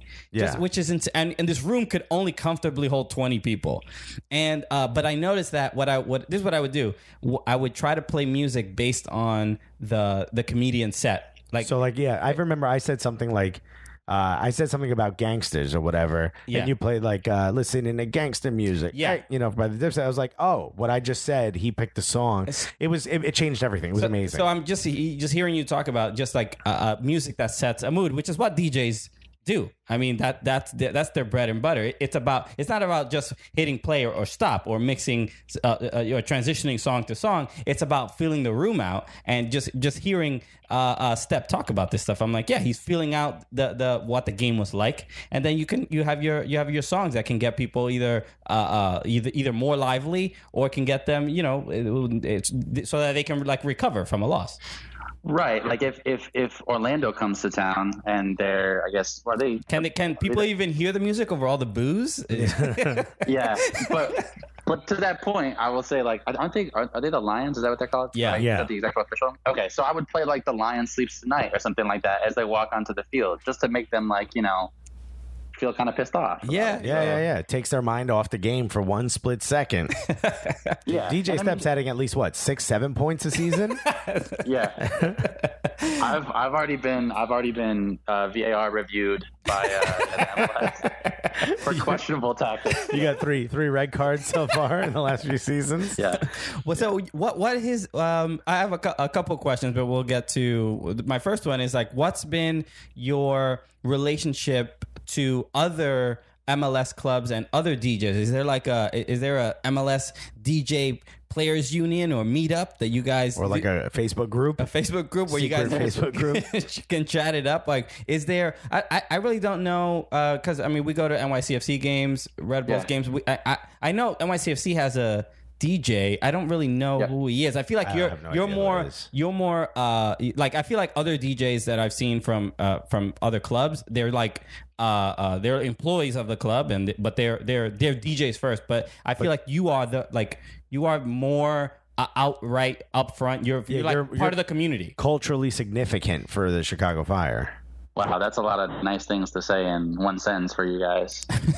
Well, we're rolling our eyes. You can't see it though. Damn. We need a visual version. We need a visual version of this. God. Oh, it'll be up. But yeah, I would say to that point with as it relates to music and DJing, I'm really lucky that the Fire have given me like the keys to the vehicle, so to speak, to be a bit more vocal about things and kind of just trust that I'm not gonna do anything stupid with those keys or that car. And we have meetings at the outset of every single year and at the end of every single year to kind of figure out what was really great about what we added to the game day atmosphere this year, what could have been better, what are things we could change. So they're really, I mean, I bring ideas that I get from fans, my own ideas, things I see elsewhere. And really the music itself, the playlist stuff was actually born out of seeing other like European clubs release the game day set list for their songs or for their stadium experiences. Like I've seen Manchester United, PSG, all those teams that are a little bit more social media savvy release their game day playlist to fans. So they kind of, the experience doesn't stop at the game day. You can kind of go out into your normal like life and bring that part of the game with you. But as it relates to DJs, I know DJ Mode, who's your guys' DJ in New York. He's like the only other guy I really was familiar with initially. And then, so he's like a real DJ.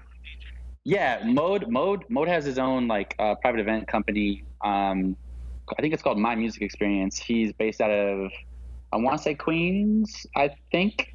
He's a nicest dude. Like he's picked me up from the airport before. We've gone and had food in New York. We've kicked it and worked on projects together. I would love to do something with him at some point, but just time hasn't really allowed it. I know Fleet Market Funk is the Red Bulls dude. He's done a couple mixes that have been featured on MLS, and he's more of like a 45 like vinyl head that has like just super dope. I think really culturally centric stuff that works well with MLS. Now I'm sure Atlanta has a DJ. I'm sure like LAFC, when they have a DJ because they're millennial focused, will have one. I think Galaxy has one too. Elvis from On the Volley told me that they have one as well. Okay. And I think Kansas City does too, but I just have never seen any of these guys or met them before. So maybe we'll do like the Kanye West thing, the DJ conference in Puerto Rico for 3 days. Yeah, we should have a DJ battle. We should have a DJ off. MLS DJ off. That'd be dope. Is there anything that like you can't play? Like, is there like a beats per minute that's just either too slow or like too crazy? Like you stay away from like grime or something like that? No, I've definitely played like Stormzy and stuff at games, which isn't necessarily like hardcore grime. It's more like the like English hip hop. Yeah, like the cleaner version of what's kind of evolved from grime. But more mainstream. Right. No, they haven't. I try and keep away. There's a lot of weird indie rock requests that I get from supporters that don't have like a backbeat to it at all. Yeah, and just a guy with a guitar and Birkenstocks on. You're like, yeah, this is not getting. People are asleep. I think there's a disconnect sometimes from I release a playlist before the games, and they don't realize that oftentimes this playlist serves as like almost like the palette or like the starter course for the actual stadium interaction. So I can't really play like super duper obscure indie rock records all the time. I kind of sprinkle it in like, salt pepper wise, but it's not something I can play for like, an hour and a half leading up to the game. Has there ever been a time when you played something and like Coach Panovich was like, yo, Steph, you gotta, that one didn't work. You gotta. I've gotten feedback from the front office, or one of the front office, like the coaching staff, that they want to switch some things sometimes that are more like traditional to the club. But a lot of times it might be difficult from a front office cultural perspective to totally like demolish or rearrange a song that's been a part of the club's history for many, many years. So I think my job is to kind of remix that and add something to it that makes it a bit more current. That's interesting. And kind of keep the best of both worlds. It's interesting because it's almost like you're preserving a bit of the Chicago Fire history, right? Because if somebody's asking you to change something like that, there's a little bit of a responsibility to be like, well, like even if it's a new coach or a new person on the training staff or something, you got to be like, nah, man, that's not how we do things over here. Yeah, like did you have to tell Bastian Schweinsteiger it can't all be hard thumping club music? Honestly, it's funny. There was an article that MLS released like a big like press release of how a bunch of international newspapers covered Schweinsteiger's start. And one of the German newspapers actually commented on all the weird, like dark, like German rock I was playing beforehand. Just Du hast. Yeah. I mean, other than Rammstein, right? What is there? Yeah. What else is there that you would know of? I mean, did you just have to go ask somebody or you Google it? Yeah, I had to do a lot of it. That's when like the research, honestly, to me, that counts. Like it's cool to be able to see on his debut, he scores a goal and the magazine was talking about how like when that music came on, he like looked up, smiled, and then continued like warming up. I mean, like I think things like that are what makes the little like research touch points. Whether he's saying like this is stupid in his head or this is awesome, is inconsequential at that point to me. At least it makes an impact. I mean, I'm not necessarily there to please everybody. I think it's just to add something to it. And if you feel good about it and you feel bad about it, I think either way I accept both of those. Is DJing an MLS match the same as like DJing a nightclub where you just play music for the hottest girls that are drunk that come up to the booth and like DJ, like I just want to hear Despacito. Taylor Swift. So luckily at the Fire, I'm either on a stage that's elevated that like it would take a very ambitious intoxicated person or a world-class thought. Yeah. Or I'm actually up in the audio booth with the PAs for the game, so there's no one getting in there because it's like keycard access. So I would say it's harder DJing in a nightclub, just because people's attention spans are way shorter, and there's more of, not that I don't take responsibility for Fire games, but there's more pressing responsibility in clubs because you're the center of the attention. Like there's lights on you, and that didn't always used to be that way. DJing used to be like that weird guy in the corner in the dark space playing records, but now it's like DJing is like super. The DJ is the celebrity. I mean, especially in New York with who's always here at these nightclubs? Tiesto's always here, but you also have like all the famous hip hop DJs, Funkmaster Flex and sure, Big Cat, but Cas1. it's different than like these EDM dudes that. Oh no, you're there to see them. There's 40,000 people here to see a guy just sitting in front of a box, moving pretending to touch dials because not all of them. Some of them make a mix and just like show up high as hell. Yeah. DJ Steph says nothing. Oh, okay, cool. No, all right, you confirmed it. I'm like, oh my god. What would that definitely happens sometimes. What would you love to add? Like, you want to do like a foam party or something? When people win. What's something that have you ever suggested anything and they were like, bruh, this isn't Ibiza? Man. So honestly, most of the requests, so to speak, or like the suggestions I've made to them, they've kind of followed through on all of them. I wanted to have actual turntables at the stadium that weren't mine, so I had to truck them out every time, and they did that. I wanted a stage, and they did that. I wanted more variety theme nights. This year we had a Star Wars night, an indie rock night. A lot of times I try and theme the music around the team that's visiting, to kind of spice things up a little bit. So yeah, I mean, they've been pretty receptive to everything.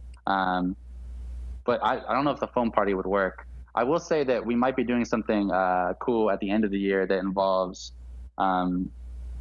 Actually, I don't know. I'm not at liberty to say yet, but I think the Section 8 is coming up with something cool that's music centric for the end of the year that I might be involved in. So. Oh, that's pretty dope. All right, that's exciting. Yeah. And it is interesting because all the theme nights that you're talking about, I see them. I see you post about them. I see other people, supporters of the Fire talk about it, and it is one of those things that I'm like, this is like a unique experience that other teams are not. Yeah, New York I don't think has those. I know some of the fans came up with like a Star Wars theme night on their own, or prom night, and some of them wore like prom dresses and tuxedos and suits, but I don't know that the club is actually doing anything like that. Is that specific to just Chicago Fire? Do you know that?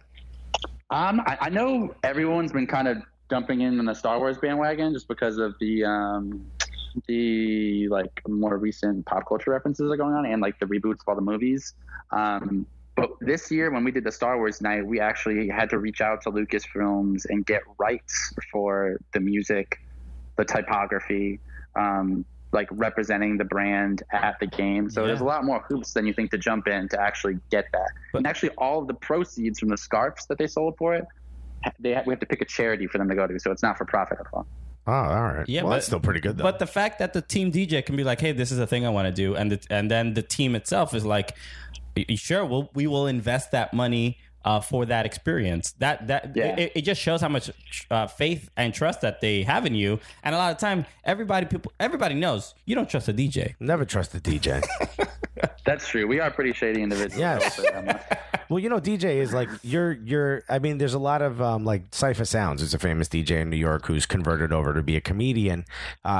He was saying like the similarities is like the weird person that wants to be a comic is also the same type of weird person that wants to be a DJ. Like you've decided that this is what you want to do.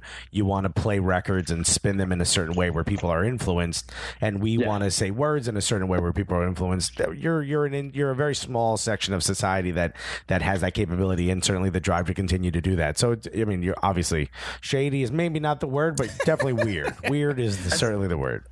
Eccentric for sure. And I do want to just track back real quick on the Star Wars thing. I won't take full credit for actually the idea portion of it, because actually we had a huge contingent of Star Wars fans within the club that really pushed for it. So we get it. Nerds work at Chicago Fire. Yeah. We get it. you gotta give love to my buddy Leo Flores, who's our main video guy, as well as Joel Dimas, because those guys are crazy Star Wars heads that also kind of push for it. So. Yeah, and while we were there, I do want to say thank you again, man. You were so welcoming. You helped us out absolutely a lot. You introduced us to a bunch of people, and it was great to finally meet you in person and see you do your thing. But one of the things that was awesome was how involved you are within the community of the team. You were DJing the Section 8 supporters tailgate, but even outside of that, there is this sense of pride and ownership that I feel like I noticed coming from you, of like not only are we supporting the club, but and maybe I'm a little bit more of a fixture of the team, but I'm one of you guys, and that was very, very noticeable, right? From you and how warm all the other Fire supporters welcomed you. Yeah, I mean it's not just a team thing, although that's a huge part of it. It's a city thing. I think everybody, and I'm sure a lot of New York fans are the same way, but in terms of actually supporting, the city, and you want to see something like that kind of grow and blossom. I know it's like what I really envision is like one day being able to walk around all the time and see, Fire gear on people as much as I see, last year's Bulls jersey or the Bears, who suck right now, and still get everybody's attention. You know what I'm saying? And soccer is just like a progression thing. So no matter what, I think it's just important to keep that kind of culture going. Although we oftentimes get mistaken for real firefighters here. I will say that much. That is hilarious. People just go up to you, thank you for your service. Thank you. Yes, literally, my dad's been on vacation wearing a college shirt that I got him for Christmas that has the fire logo on it, and they're like, thank you so much for your service. Yes. I was on the flight yesterday, and someone said, "What station are you in?" You're like, "I'm listening to Hot 97." Well, oh, you meant fire station. I thought he thought I was a military personnel. Like, where was I stationed? And I was like, "The fire." I was like, "I work with the club." Yeah. No, not the night, the soccer. Yeah. That's so funny. Oh, forget about it. We're good. Yeah. Yeah, and you mentioning just that love for your city. So you are in our latest video that from MLS All Star. A couple of times in that video. You're in there because you were DJing the Turf Map event, the Section 8 tailgate. But there was a part of it that I edited out because it sort of didn't make sense because of the audio issues and stuff like that. But it was a silly moment that I talked to Alexis about when we were hosting the Turf Map event. Yeah, the Turf Map. And he made a joke about Chicago, about... I said you did a lot of shots we're in the South Side. Yes. And you came up to us and you were like, yeah, no more of that. And you walked back to your DJ. But it's just, I have this on video. Maybe I'll send it to you. It's just a great moment. It's Alexis saying this, and you within seconds, you're like, yo, dog, don't say that here. Yeah, you were like, yeah, that's not cool. Well, here's the thing with that, and it wasn't actually necessarily meant at making Alexis feel uncomfortable, but I do understand, and as a DJ, and even as a person that's eccentric, you can understand people's feelings and emotions really, really quickly. And you guys were at that event, and I don't know if it gets captured really in the video, but it was tense. Guys were going very, very hard at each other. Yeah. Yeah, when we left, things turned more tense, or for the worse for some of the within the event to some degree. Right. So you got the guys were kind of on the Rucker Park balling out vibes, and one mixtape. type stuff. And when I saw Alexis say that, and like 5 or 6 guys on one team all looked at each other and like shook their heads affirmatively, I was like, I don't know where these guys are from. They're from around here, but I don't want them to be like the let's wait for these guys after the game sense type thing. So I was just trying to look out for your guys' safety. No, listen. We appreciate it. Every look, people hand comedians microphones, and we do what we do, which is shoot right from the hip. No pun intended with the conversation we're having. And listen, every city needs a fixer, right? We need someone to be like, here's just the general tone. Yeah. And I got to be honest, actually, I brought this up with a comic, Will Miles, who's from Chicago. Yeah. I was down in Atlanta, and I was like, hey, he said this thing, and he came up to me. He was like, you probably shouldn't say those jokes here. And I'm like, I grew up in Newark, New Jersey, when it was the murder capital of the world, and we made those jokes all the time, and no one got heated about it, so on and so forth. And he said, he's like, yeah, Chicago's just a little different, I think, because we're all the way out there and we're really proudful of the city. Those comments from people who don't sound like they're from here, they can be taken the wrong way. And I was like, totally makes sense. It completely makes sense. It's kind of cool that we caught that on video. Part of that too is that I don't doubt that there was many a documentary and news story written about what was going on in Jersey and New York at the time. But with the way the current political climate is, people just so much use like Chicago, and unrightfully so in some senses, as like almost like a prop for gun violence. Yeah. And whether it's right or wrong, and whether we do physically have an issue here, and it's something that's that I hear every single night in the neighborhood I live in, and know what's going on. And unfortunately, I've had friends that have been hit before and stuff. So you understand the very real dangers of what's going on, and it doesn't shy away from it all. But definitely with like the Spike Lee stuff that went out, all the Chirac talk, and like with the orange one being in office right now. I think it makes the orange one. That was great. It makes it difficult to stomach, I guess, those types of things sometimes. No, for sure. And that's one of those things where it's like, as comics, we're not sitting there going, no, we're here to shit on your city. Where, especially for me, as the one who made the comment, it was like, no, hey, here's a reference, right, guys? And then I look around, I'm like, no one liked the reference? All right, guess what I'm going to stay away from moving forward. Yeah, because there is that, when Alexis said it, I wasn't like, stop, dude, or whatever. I wasn't like upset, but there is that, just like any joke, that there's a risk of someone not liking it and stuff like that. As your partner and being there with you, it for me, it felt more like, Alexis, we're guests here. What are you doing? Like, you don't do that. Yeah, no, I mean, I get it. You guys got to push the envelope sometimes, and I actually wasn't. I think even talking about it, and it's been since now, I don't think it was really that big of a deal. But yeah, it is something I think we talked about later, Alexis, about the difference of how people take comedy, and the subject matter I think is really interesting. Yeah, I mean, look, it's one of those things where whether I'm on stage or off stage, I don't shy away from anything. If it comes in my mind, I say it.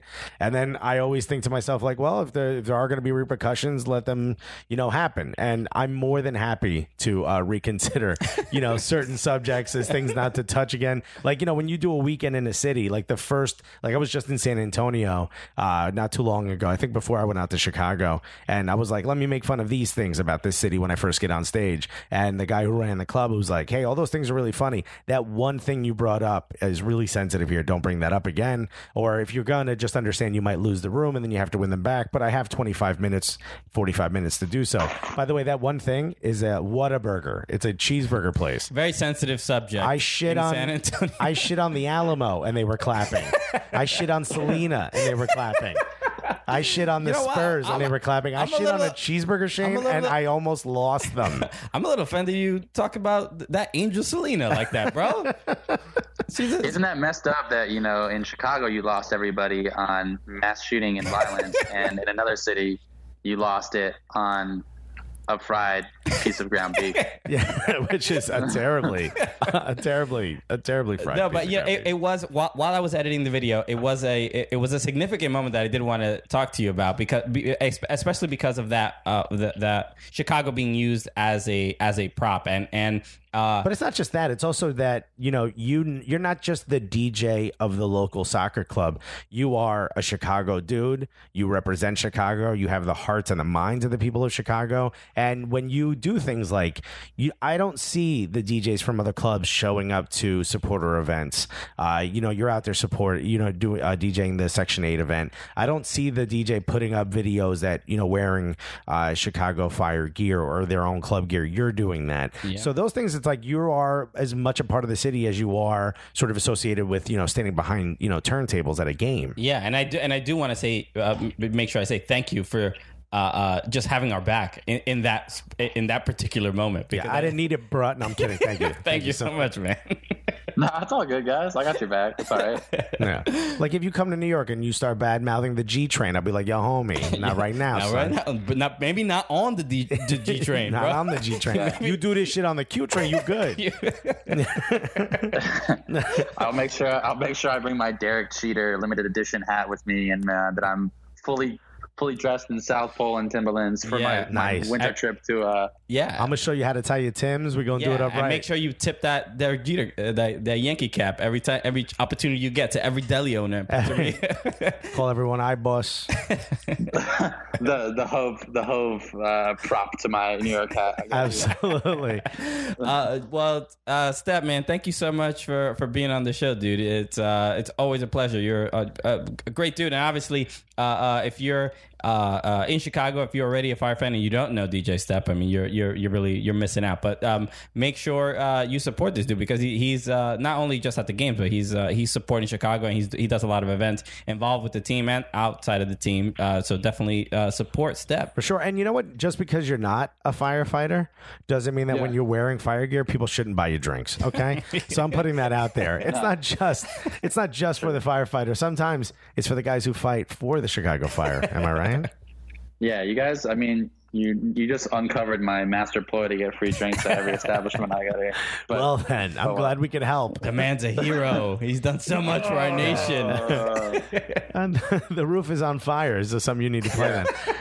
Let it burn. There you go, dude. Thanks so much for taking the time. Where can people follow you? Do you have like a Spotify playlist or something? Where can people find more of your work? Yeah, so my website, djstep.com, has the vast majority of all the curated playlists and MLS-focused and scratch routine videos. And then I'm also on Twitter and Instagram at callme_step. Dope. All right, man. Thank you so much, dude. All right, guys. I'll be seeing you soon, okay? Be well. All right. Cheers. Can't wait, dude. And fans, we'll be right back after this. Hey everybody, this is Alexis from the Cooligans. I'm breaking in just to talk to you a little bit about Mack Weldon. I've talked about this underwear before. They're absolutely amazing, and look, they sell more than underwear, but here I'm going to tell you about this underwear, because I guarantee you that the underwear that I'm talking about is better than the garbage you have at home, okay? I know that because I have that same garbage. Now I have a pair of Mack Weldon underwear. Absolutely incredible. I was at a wedding in the woods. I don't know who got married in the woods. I don't understand why they just can't have it in a hall like everyone else, with parents arguing. They decided to do it out in the middle of the woods. I danced my ass off. I must have danced for about 4 or 5 hours straight. My knees are killing me. I'm an older man now. I don't know what's happening to me. But you know what didn't bother me? The fucking underwear I was wearing. It smelled amazing when I took them off. I danced all night. I wore them to sleep. I woke up the next morning, took them off, and I was like, you know what? Let me check these one more time. I smelled them incredible. Again, gave them to my wife. You know what she said? They don't smell bad, which that's world-class level. That's gold. It's winning gold in the Olympics level for my underwear. They usually smell bad coming back from the cleaners, and they're like, we don't know what to do with these things. These things smell good on the way to the cleaners. It's incredible. It's totally different. I don't know what to say about it. They're magic. They're made out of Mirror Station. I don't know what they're made out of, but you guys got to go try them. Go to MackWeldon.com. If you use the code Cooligans, you're going to get 20% off. That's COOLIGANS. You're going to get 20% off the best damn underwear you can get. MackWeldon.com. All right, everybody. Oh, hello, guys. This is... You know what's interesting is that the podcast went from really fun, and we just had a great conversation with DJ Step. Super positive. Very optimistic, and what a perfect, sort of synopsis of this U.S. World Cup cycle. Because wow, it started off like maybe, optimistic. Jurgen Klinsmann was around.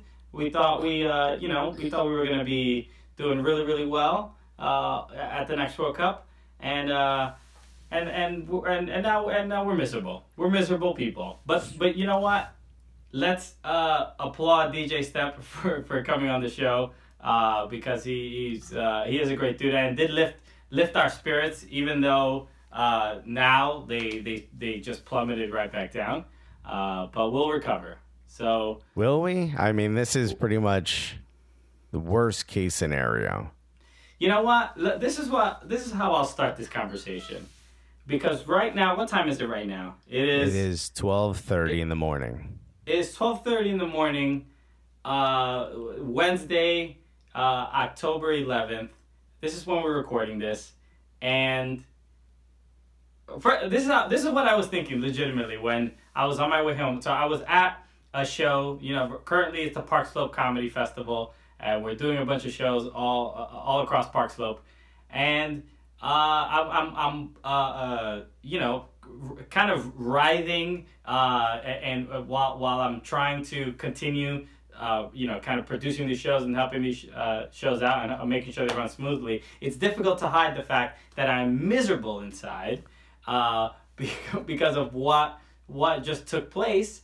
And the thing I was thinking about the most, when I heard the whistle go, was our conversation with Matt Doyle, and I was thinking of you, Alexis Guerreros. Oh, don't you dare! Because I'm not blaming you, but you did put this out there. You said, "Oh yeah. No. So instead of blaming youth development, instead of blaming U.S. soccer, instead of blaming these players, you're blaming my suggestion that maybe some positive would come out of us missing the World Cup, which, guess what, is probably the best thing for us to hold on to now." Okay, so but all I'm saying is that's what I was thinking about. I'm not blaming you for anything, but I was just I was. Well, let me start off by saying, how dare you? And let me tell you something. I thought about it too. Yeah. You know why I thought about it? Because I text Matt Doyle immediately after, and I put, "This isn't good, is it?" Yeah. And let me just tell you something. What he said, what he texted back, is something that I don't think Matt Doyle wants out there. That's the tone in which he speaks. Look, this isn't. I don't have words. I always have words. Always. I do not have words. I was with AO Bronx, and yeah. Oh, you know what? Let's at least if maybe there's a human being that doesn't know what we're talking about yet, because we haven't said it. The United States of America, the U.S. men's national team is not going to the World Cup because they lost their final game in the hexagonal round 2-1 to Trinidad and Tobago, a team that was eliminated from the World Cup.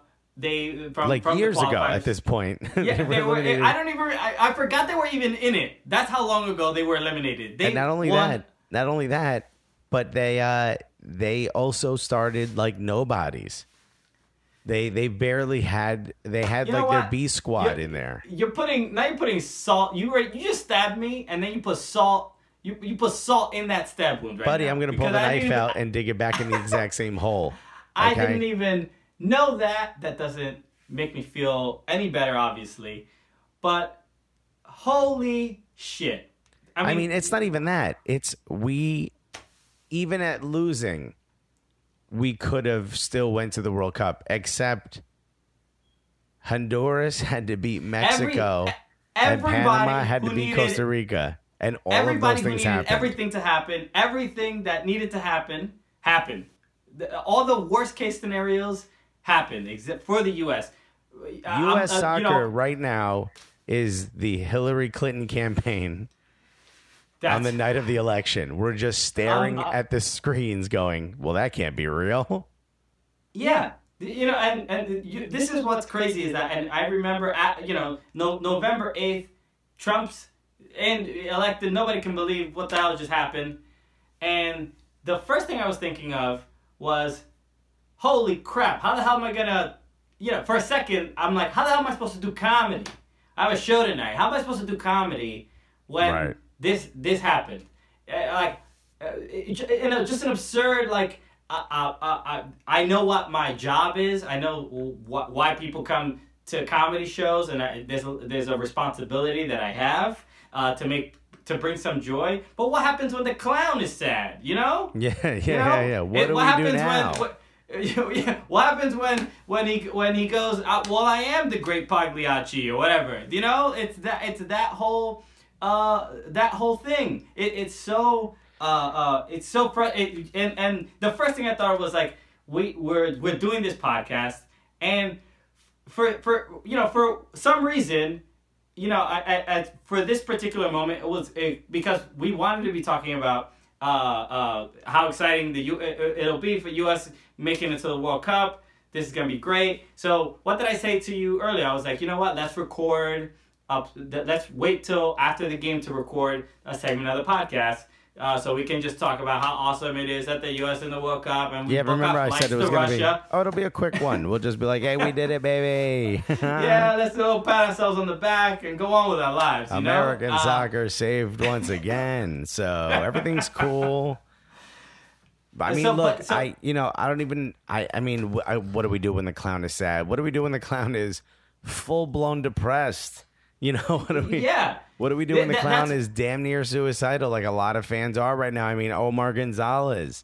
I walked into the Rambling House where AO Bronx watches the games, and I just started saying hi to people the moment Omar Gonzalez gave up the own goal or scored the own goal.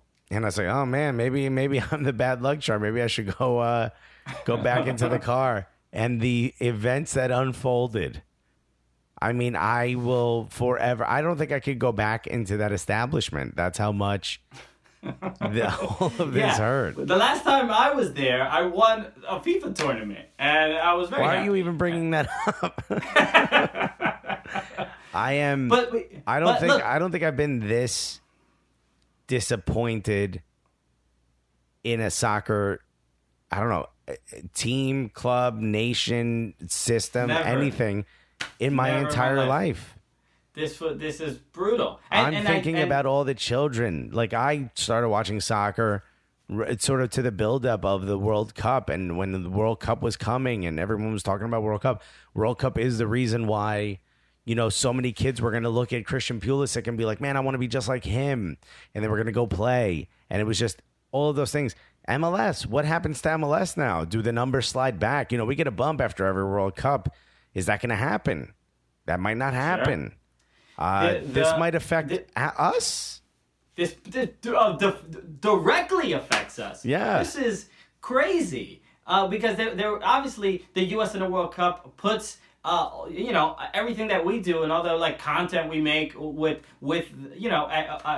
just that focus on American soccer and its growth, and this is like a step back. I mean, look, it'd be weird to be like mad just solely at like at the U.S. men's national team players for what they did to us personally. Oh no, I think that's fair.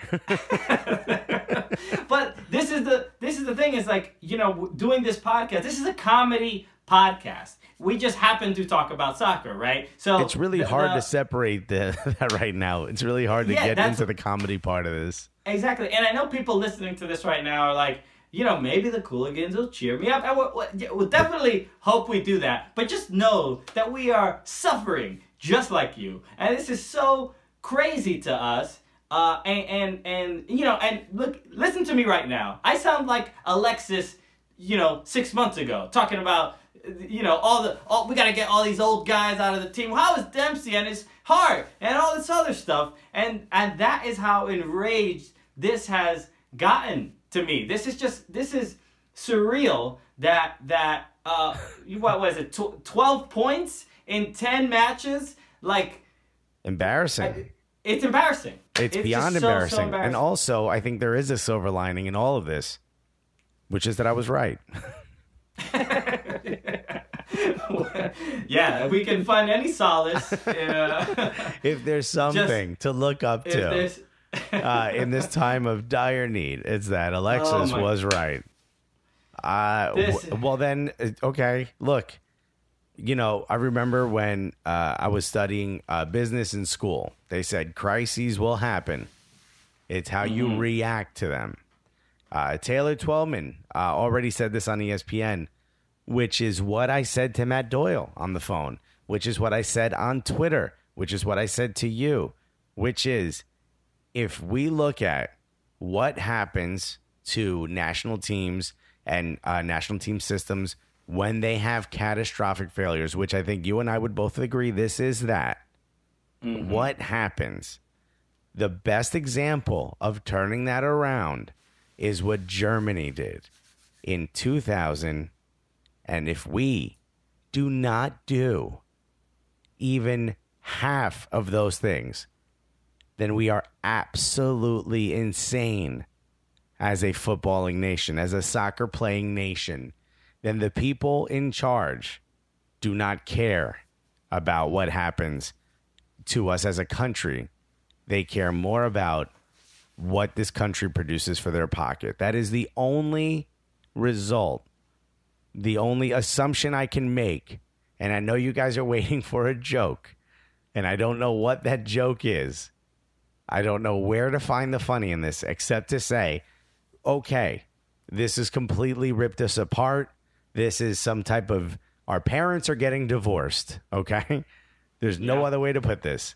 But what happens now is what's important to me. We have a little less than 4 years because we need to qualify again. But we have an entire other cycle to get this right. Guess what? Clint Dempsey, right? I was worried about him with his heart. He's gone. He's gone. Michael Bradley, for the most part, Michael Bradley's probably done. Omar Gonzalez, I mean, he's not that old, but he's probably done.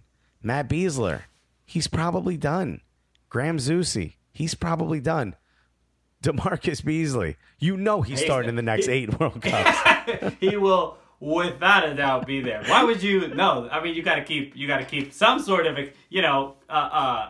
World Cup experience. Player coach, motherfucker might be player coach. The next one, because we ain't got nobody right now. Because Bruce ain't keeping this job. I mean, everyone is gone. Tim Howard gone. Brad Guzan gone. Yeah. What do we got? Sean Johnson and the kid and that Jesse kid from FC Dallas. And Tim Melia, another one who gets no love from. Yeah, but he wasn't soccer. even starting last year in MLS. He was in the maybe not last year, but he was previously in that goalkeeper pool. Maybe he's having a great year. I don't know. Maybe he is. Maybe he's the future. Maybe he's our best forward. Okay, I don't know. I honestly don't know. Anything. Well, we're all ideas are welcome at this point. Please, whoever has a suggestion, give it to us. All I know is that there's one person, maybe 2 or 3, that deserve to be, in the next 4 years.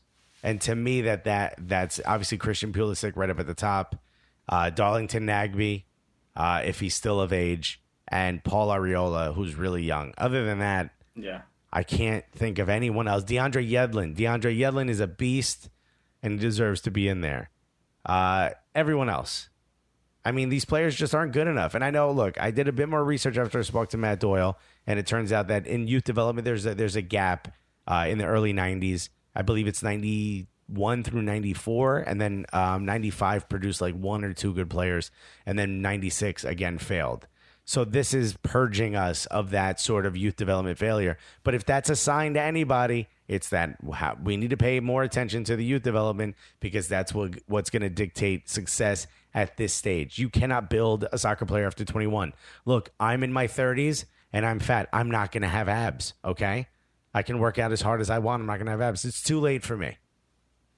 The same thing goes. I feel like there's options. Don't just say that.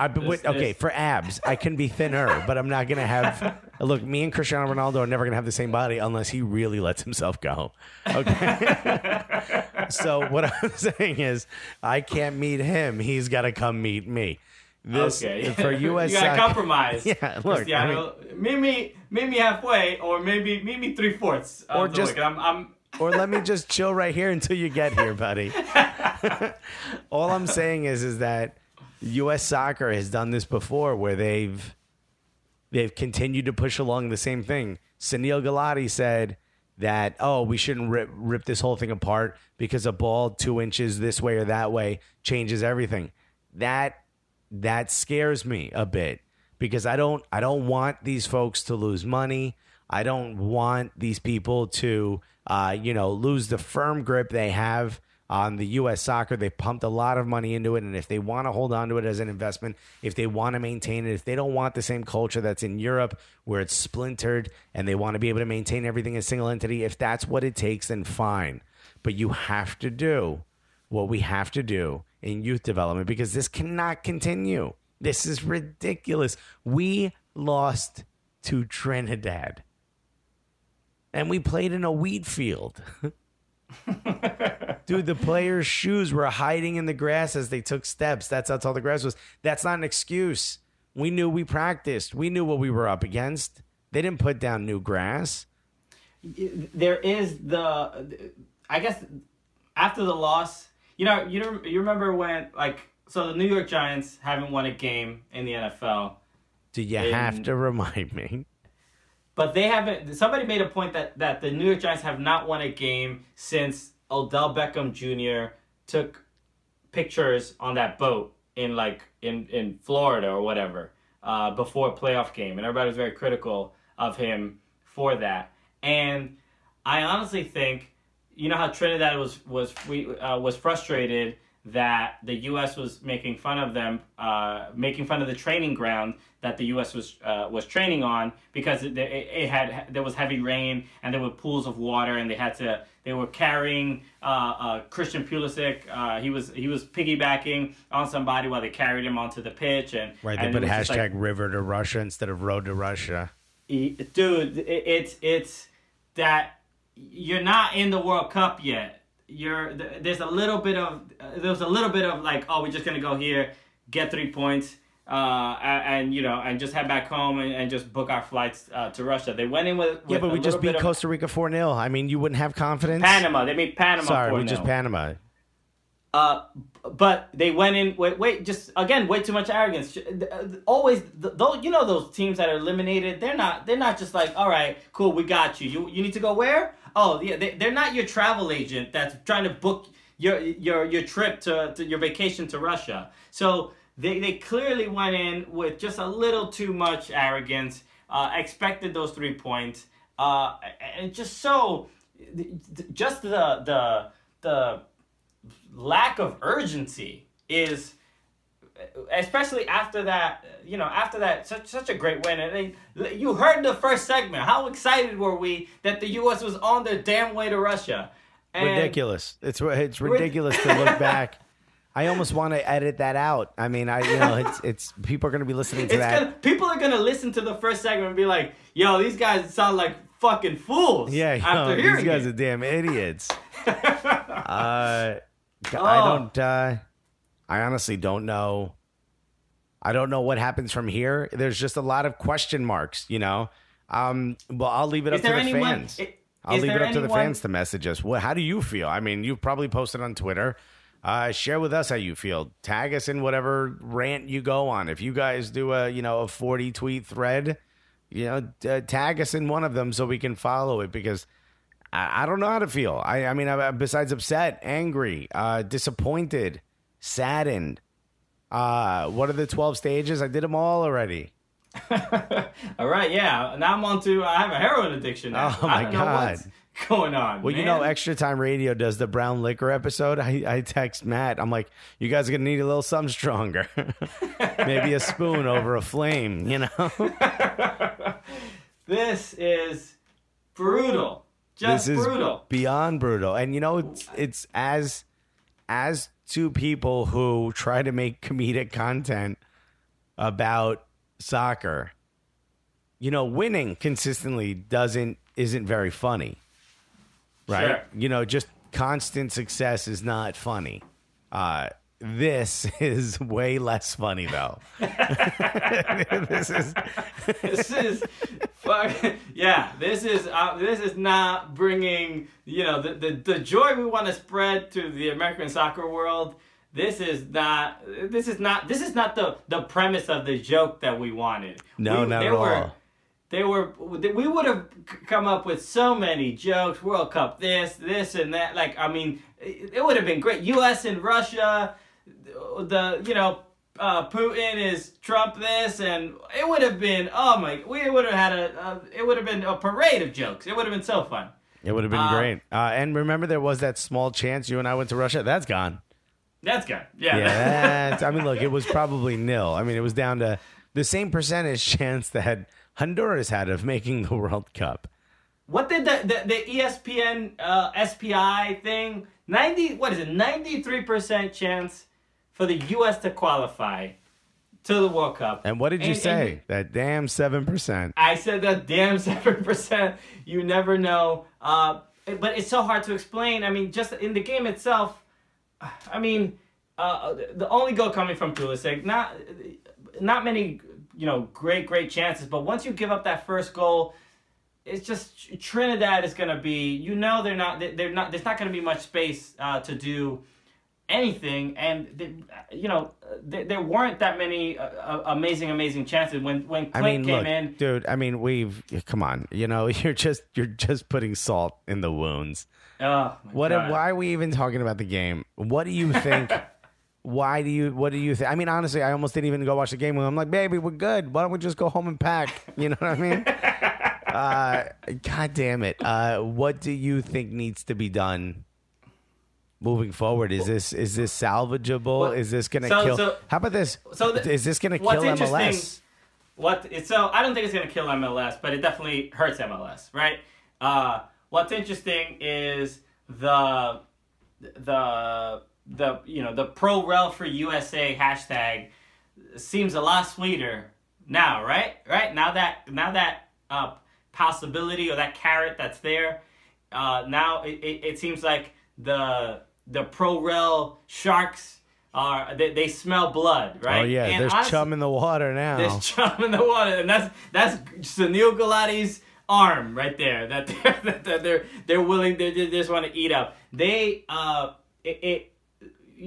just seeing all the sort of the suggestions for what needs to change, it's one of those, if this could be the thing that changes that instills that belief that changing the soccer pyramid in the US so that something like this doesn't happen again, I'm just that's the thing that feels more appealing than ever now. Yeah, I don't think that's going to happen. I don't think we're going to get to the point in the next few years where we're just going to be like, all right, well, let's start from scratch. There's collective bargaining agreements. There's all types of things. Yeah. If they decided tomorrow to institute, whatever it is, like, more open system as opposed to the closed system we have, whether that's full-blown promotion and relegation or not, whatever it is they decided to do, it would take years for that to go in. We'd be well into the next cycle. And I know we can't miss two. So come on, Qatar. Well, there is now, like, this is the time when people are looking to blame people for this. And I love Jermaine Jones put out that tweet immediately, was just like, oh, y'all were talking shit about Jurgen. He literally said that. Like, everybody was talking shit about Jurgen. And it's like, so now y'all understand what was going on. And he was just mentioning how bad he felt for the team. But it's... Yeah, he said, like, y'all crazy. Yeah. But it just shows, like, Jurgen wasn't the problem. The U.S. soccer from the top down is fundamentally flawed. I think they're... Here's the thing, and I just to piggyback, and I don't want you to lose your place what you're about to say, but fundamentally flawed. Every nation has something they do wrong. Every nation, when it comes to developing football players, can do one thing much better, two or three things much better. What I think you mean and what I mean when I say that there's issues is that we can look over at some of the countries that do it really well. I mean, England has promotion and relegation. They're not going anywhere in the World Cup. You know what I mean? It's not an easy fix, but we can look at places like Germany and go, what did they do? All right, we want to go do that. We can do those things. We don't need to blow everything up, but we can fix this. But it needs tough conversations need to be had. Maybe two comedians aren't the ones to do that. Maybe they are. Maybe they are. Yeah, this is what I was gonna finish my point with. That I think the Sunil Gulati, Don Garber, the systems that are in place for U.S. soccer, and the success, ever since the MLS has existed, the game has only grown. There's more teams. There's more money, more popularity. It's not to the level of Europe and a lot of other teams, but there are success stories, and the MLS is a successful product. If you are an investor and you want to get this is the game. This is essentially one of the fastest growing sport in the U.S. So people want to get in at the bottom floor to some extent because it's making money. So I think people can get lost in sort of what's going on in why change the system? It's like we're making it to the World Cup. There's millions, hundreds of millions of dollars every time at every World Cup cycle. There's only more money. It's like then you want to get your boys in. And it's like, yo, you got get me. It's like Bernie Madoff. Like, yo, get me. You got to get in this. We're making so much money, and it's just like there's something wrong. There's something doesn't smell right, and I think a little bit of the greed that came with all the money that was coming into U.S. soccer, that was not gonna allow anything to change, right? So look, but the decisions of a few people to keep the U.S. soccer system unique and MLS, franchise system and being and constantly telling us like this, those kind of models won't work here. We need to do things the way we're doing them and all this other stuff. We're kind of seeing this blow up in their faces. Like, we were told this was the best way to do it. This is the way American sports fans consume sports. They like playoffs. We're not going to do it their way. We know what we're doing. We got it. We'll get it. Because for the most part, I don't really think from the top levels of U.S. soccer, they don't have the same ambitions that Germany has. They're not going into the World Cup saying, yo, let's win this. Let's actually try to win this. So when you say that, when you set that as a goal, say if you're Sunil Gulati and you set that as a goal and say, we want to win the World Cup. Now, what do we need to do at the absolute bottom level for a 6-year-old at a youth academy to progress to possibly get us there? Right. And I don't believe that. And I'm just saying Sunil Gulati, but at the top, they're genuinely focused on winning, as opposed to. We don't even need to win. We just need to get there because there's so much money to be made by just getting there. And you kind of can go with that, we probably won't win because everybody else is so good and all this other stuff. So you can keep the status quo. You don't really have to make any grand changes because you're still going to do all right and you're going to make a lot of people a lot of money. And for the most part, people are not going to be... if Sunil Gulati, so there's no, how long is Sunil Gulati gonna be? There's no way he's. I mean, if his resignation should be on the desk tomorrow, right? I mean, I'm not crazy for saying that. No, you're not crazy, but I mean, you're crazy to expect that to happen. You're right for suggesting it should. You're crazy to think it will. He's already talking like, don't worry about it, baby. We got this, Yeah. A little hiccup over here and there. It's not that big of a deal. We'll be fine. Yeah, the family business is going to be all right. I'll get right back up, baby. Don't you worry about it. I think I completely agree with you. I look at this and I say, there is no one answer to how to fix this. There is a multitude of questions that need answers. And a lot of them are going to be painful and uncomfortable, and they need to be asked. And as comedians, we can sit here and say, like, let's pick this apart. This should have been a funny thing. Like this segment right here, especially if you've listened to this whole podcast. Boy, did you wait for this. I don't know how you got through those first 2 segments to get to this. Boy, I hope you did. But, hopefully now that you're here, we care.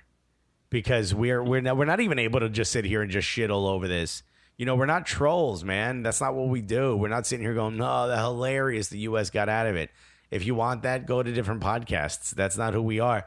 Do we want this to succeed? We want them to succeed. We want MLS to be the best league in the world, and we think it can be, which is why we care so much about it. We're season ticket holders. That's why we're putting our money where our mouths are and where our hearts are. And then shit like this happens, and we're like, what the fuck, dude? Just nuts. Just nuts. I mean, and then watching all the videos of all the players post game. Tim Howard, disappointed is an understatement, and Omar Gonzalez just close to tears. Watching stuff like that, it's just what's weird is that it's difficult. A lot of times teams will lose a game in any other sport, and for the most part, I'm like, I feel bad for that guy.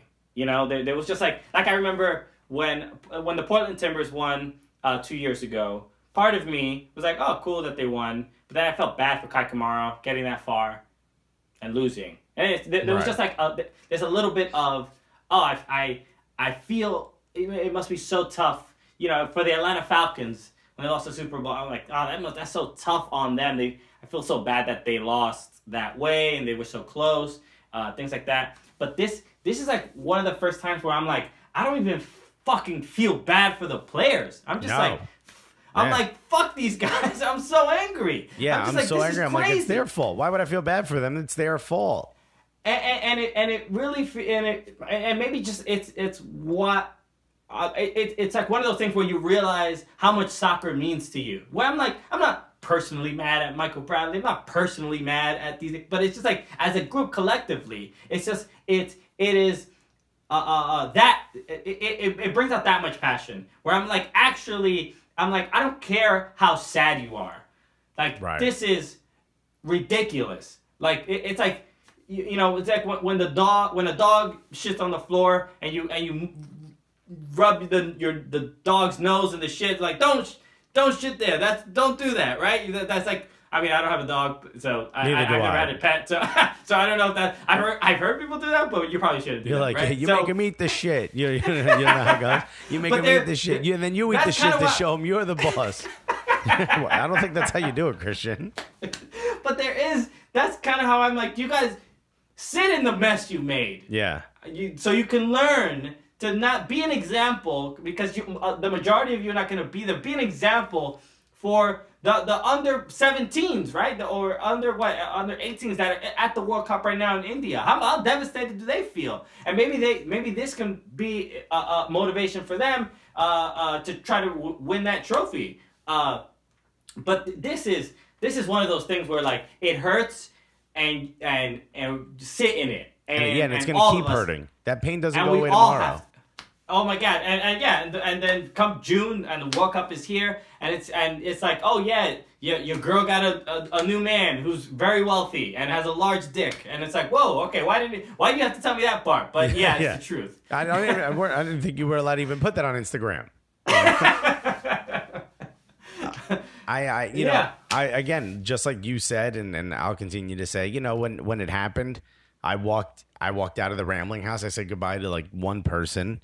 And I just walked out, and I walked to the car by myself, and I'm wearing a USA jersey, and I'm looking around, and I'm thinking, I don't want anyone to even see me wearing this, so that I have to deal with hey man, that was, oh geez, I don't want to deal with any of that. Yeah. I wanted to get home, record this part of the podcast, and then be done, because. And Dee, my wife, is like, I can't believe you're this upset about soccer. And I'm like, what? Have you met me before? Like, disappointment. Look, only one team is happy at the end of any season or the end of any tournament. Everyone else is upset. But there is something to be said for those small incremental, wins and those little mini, feelings of success and qualifying for the World Cup. Look at go Google Panama, celebration after Roman Torres scored. Go look at that. I mean, props to Roman Torres, man. That was huge. He didn't score so much as he bodied a ball into a net. He did that in one of the earlier World Cup qualifying matches. Was that the gold? No, not the Gold Cup. No, that was another World Cup qualifying match where he got a late goal to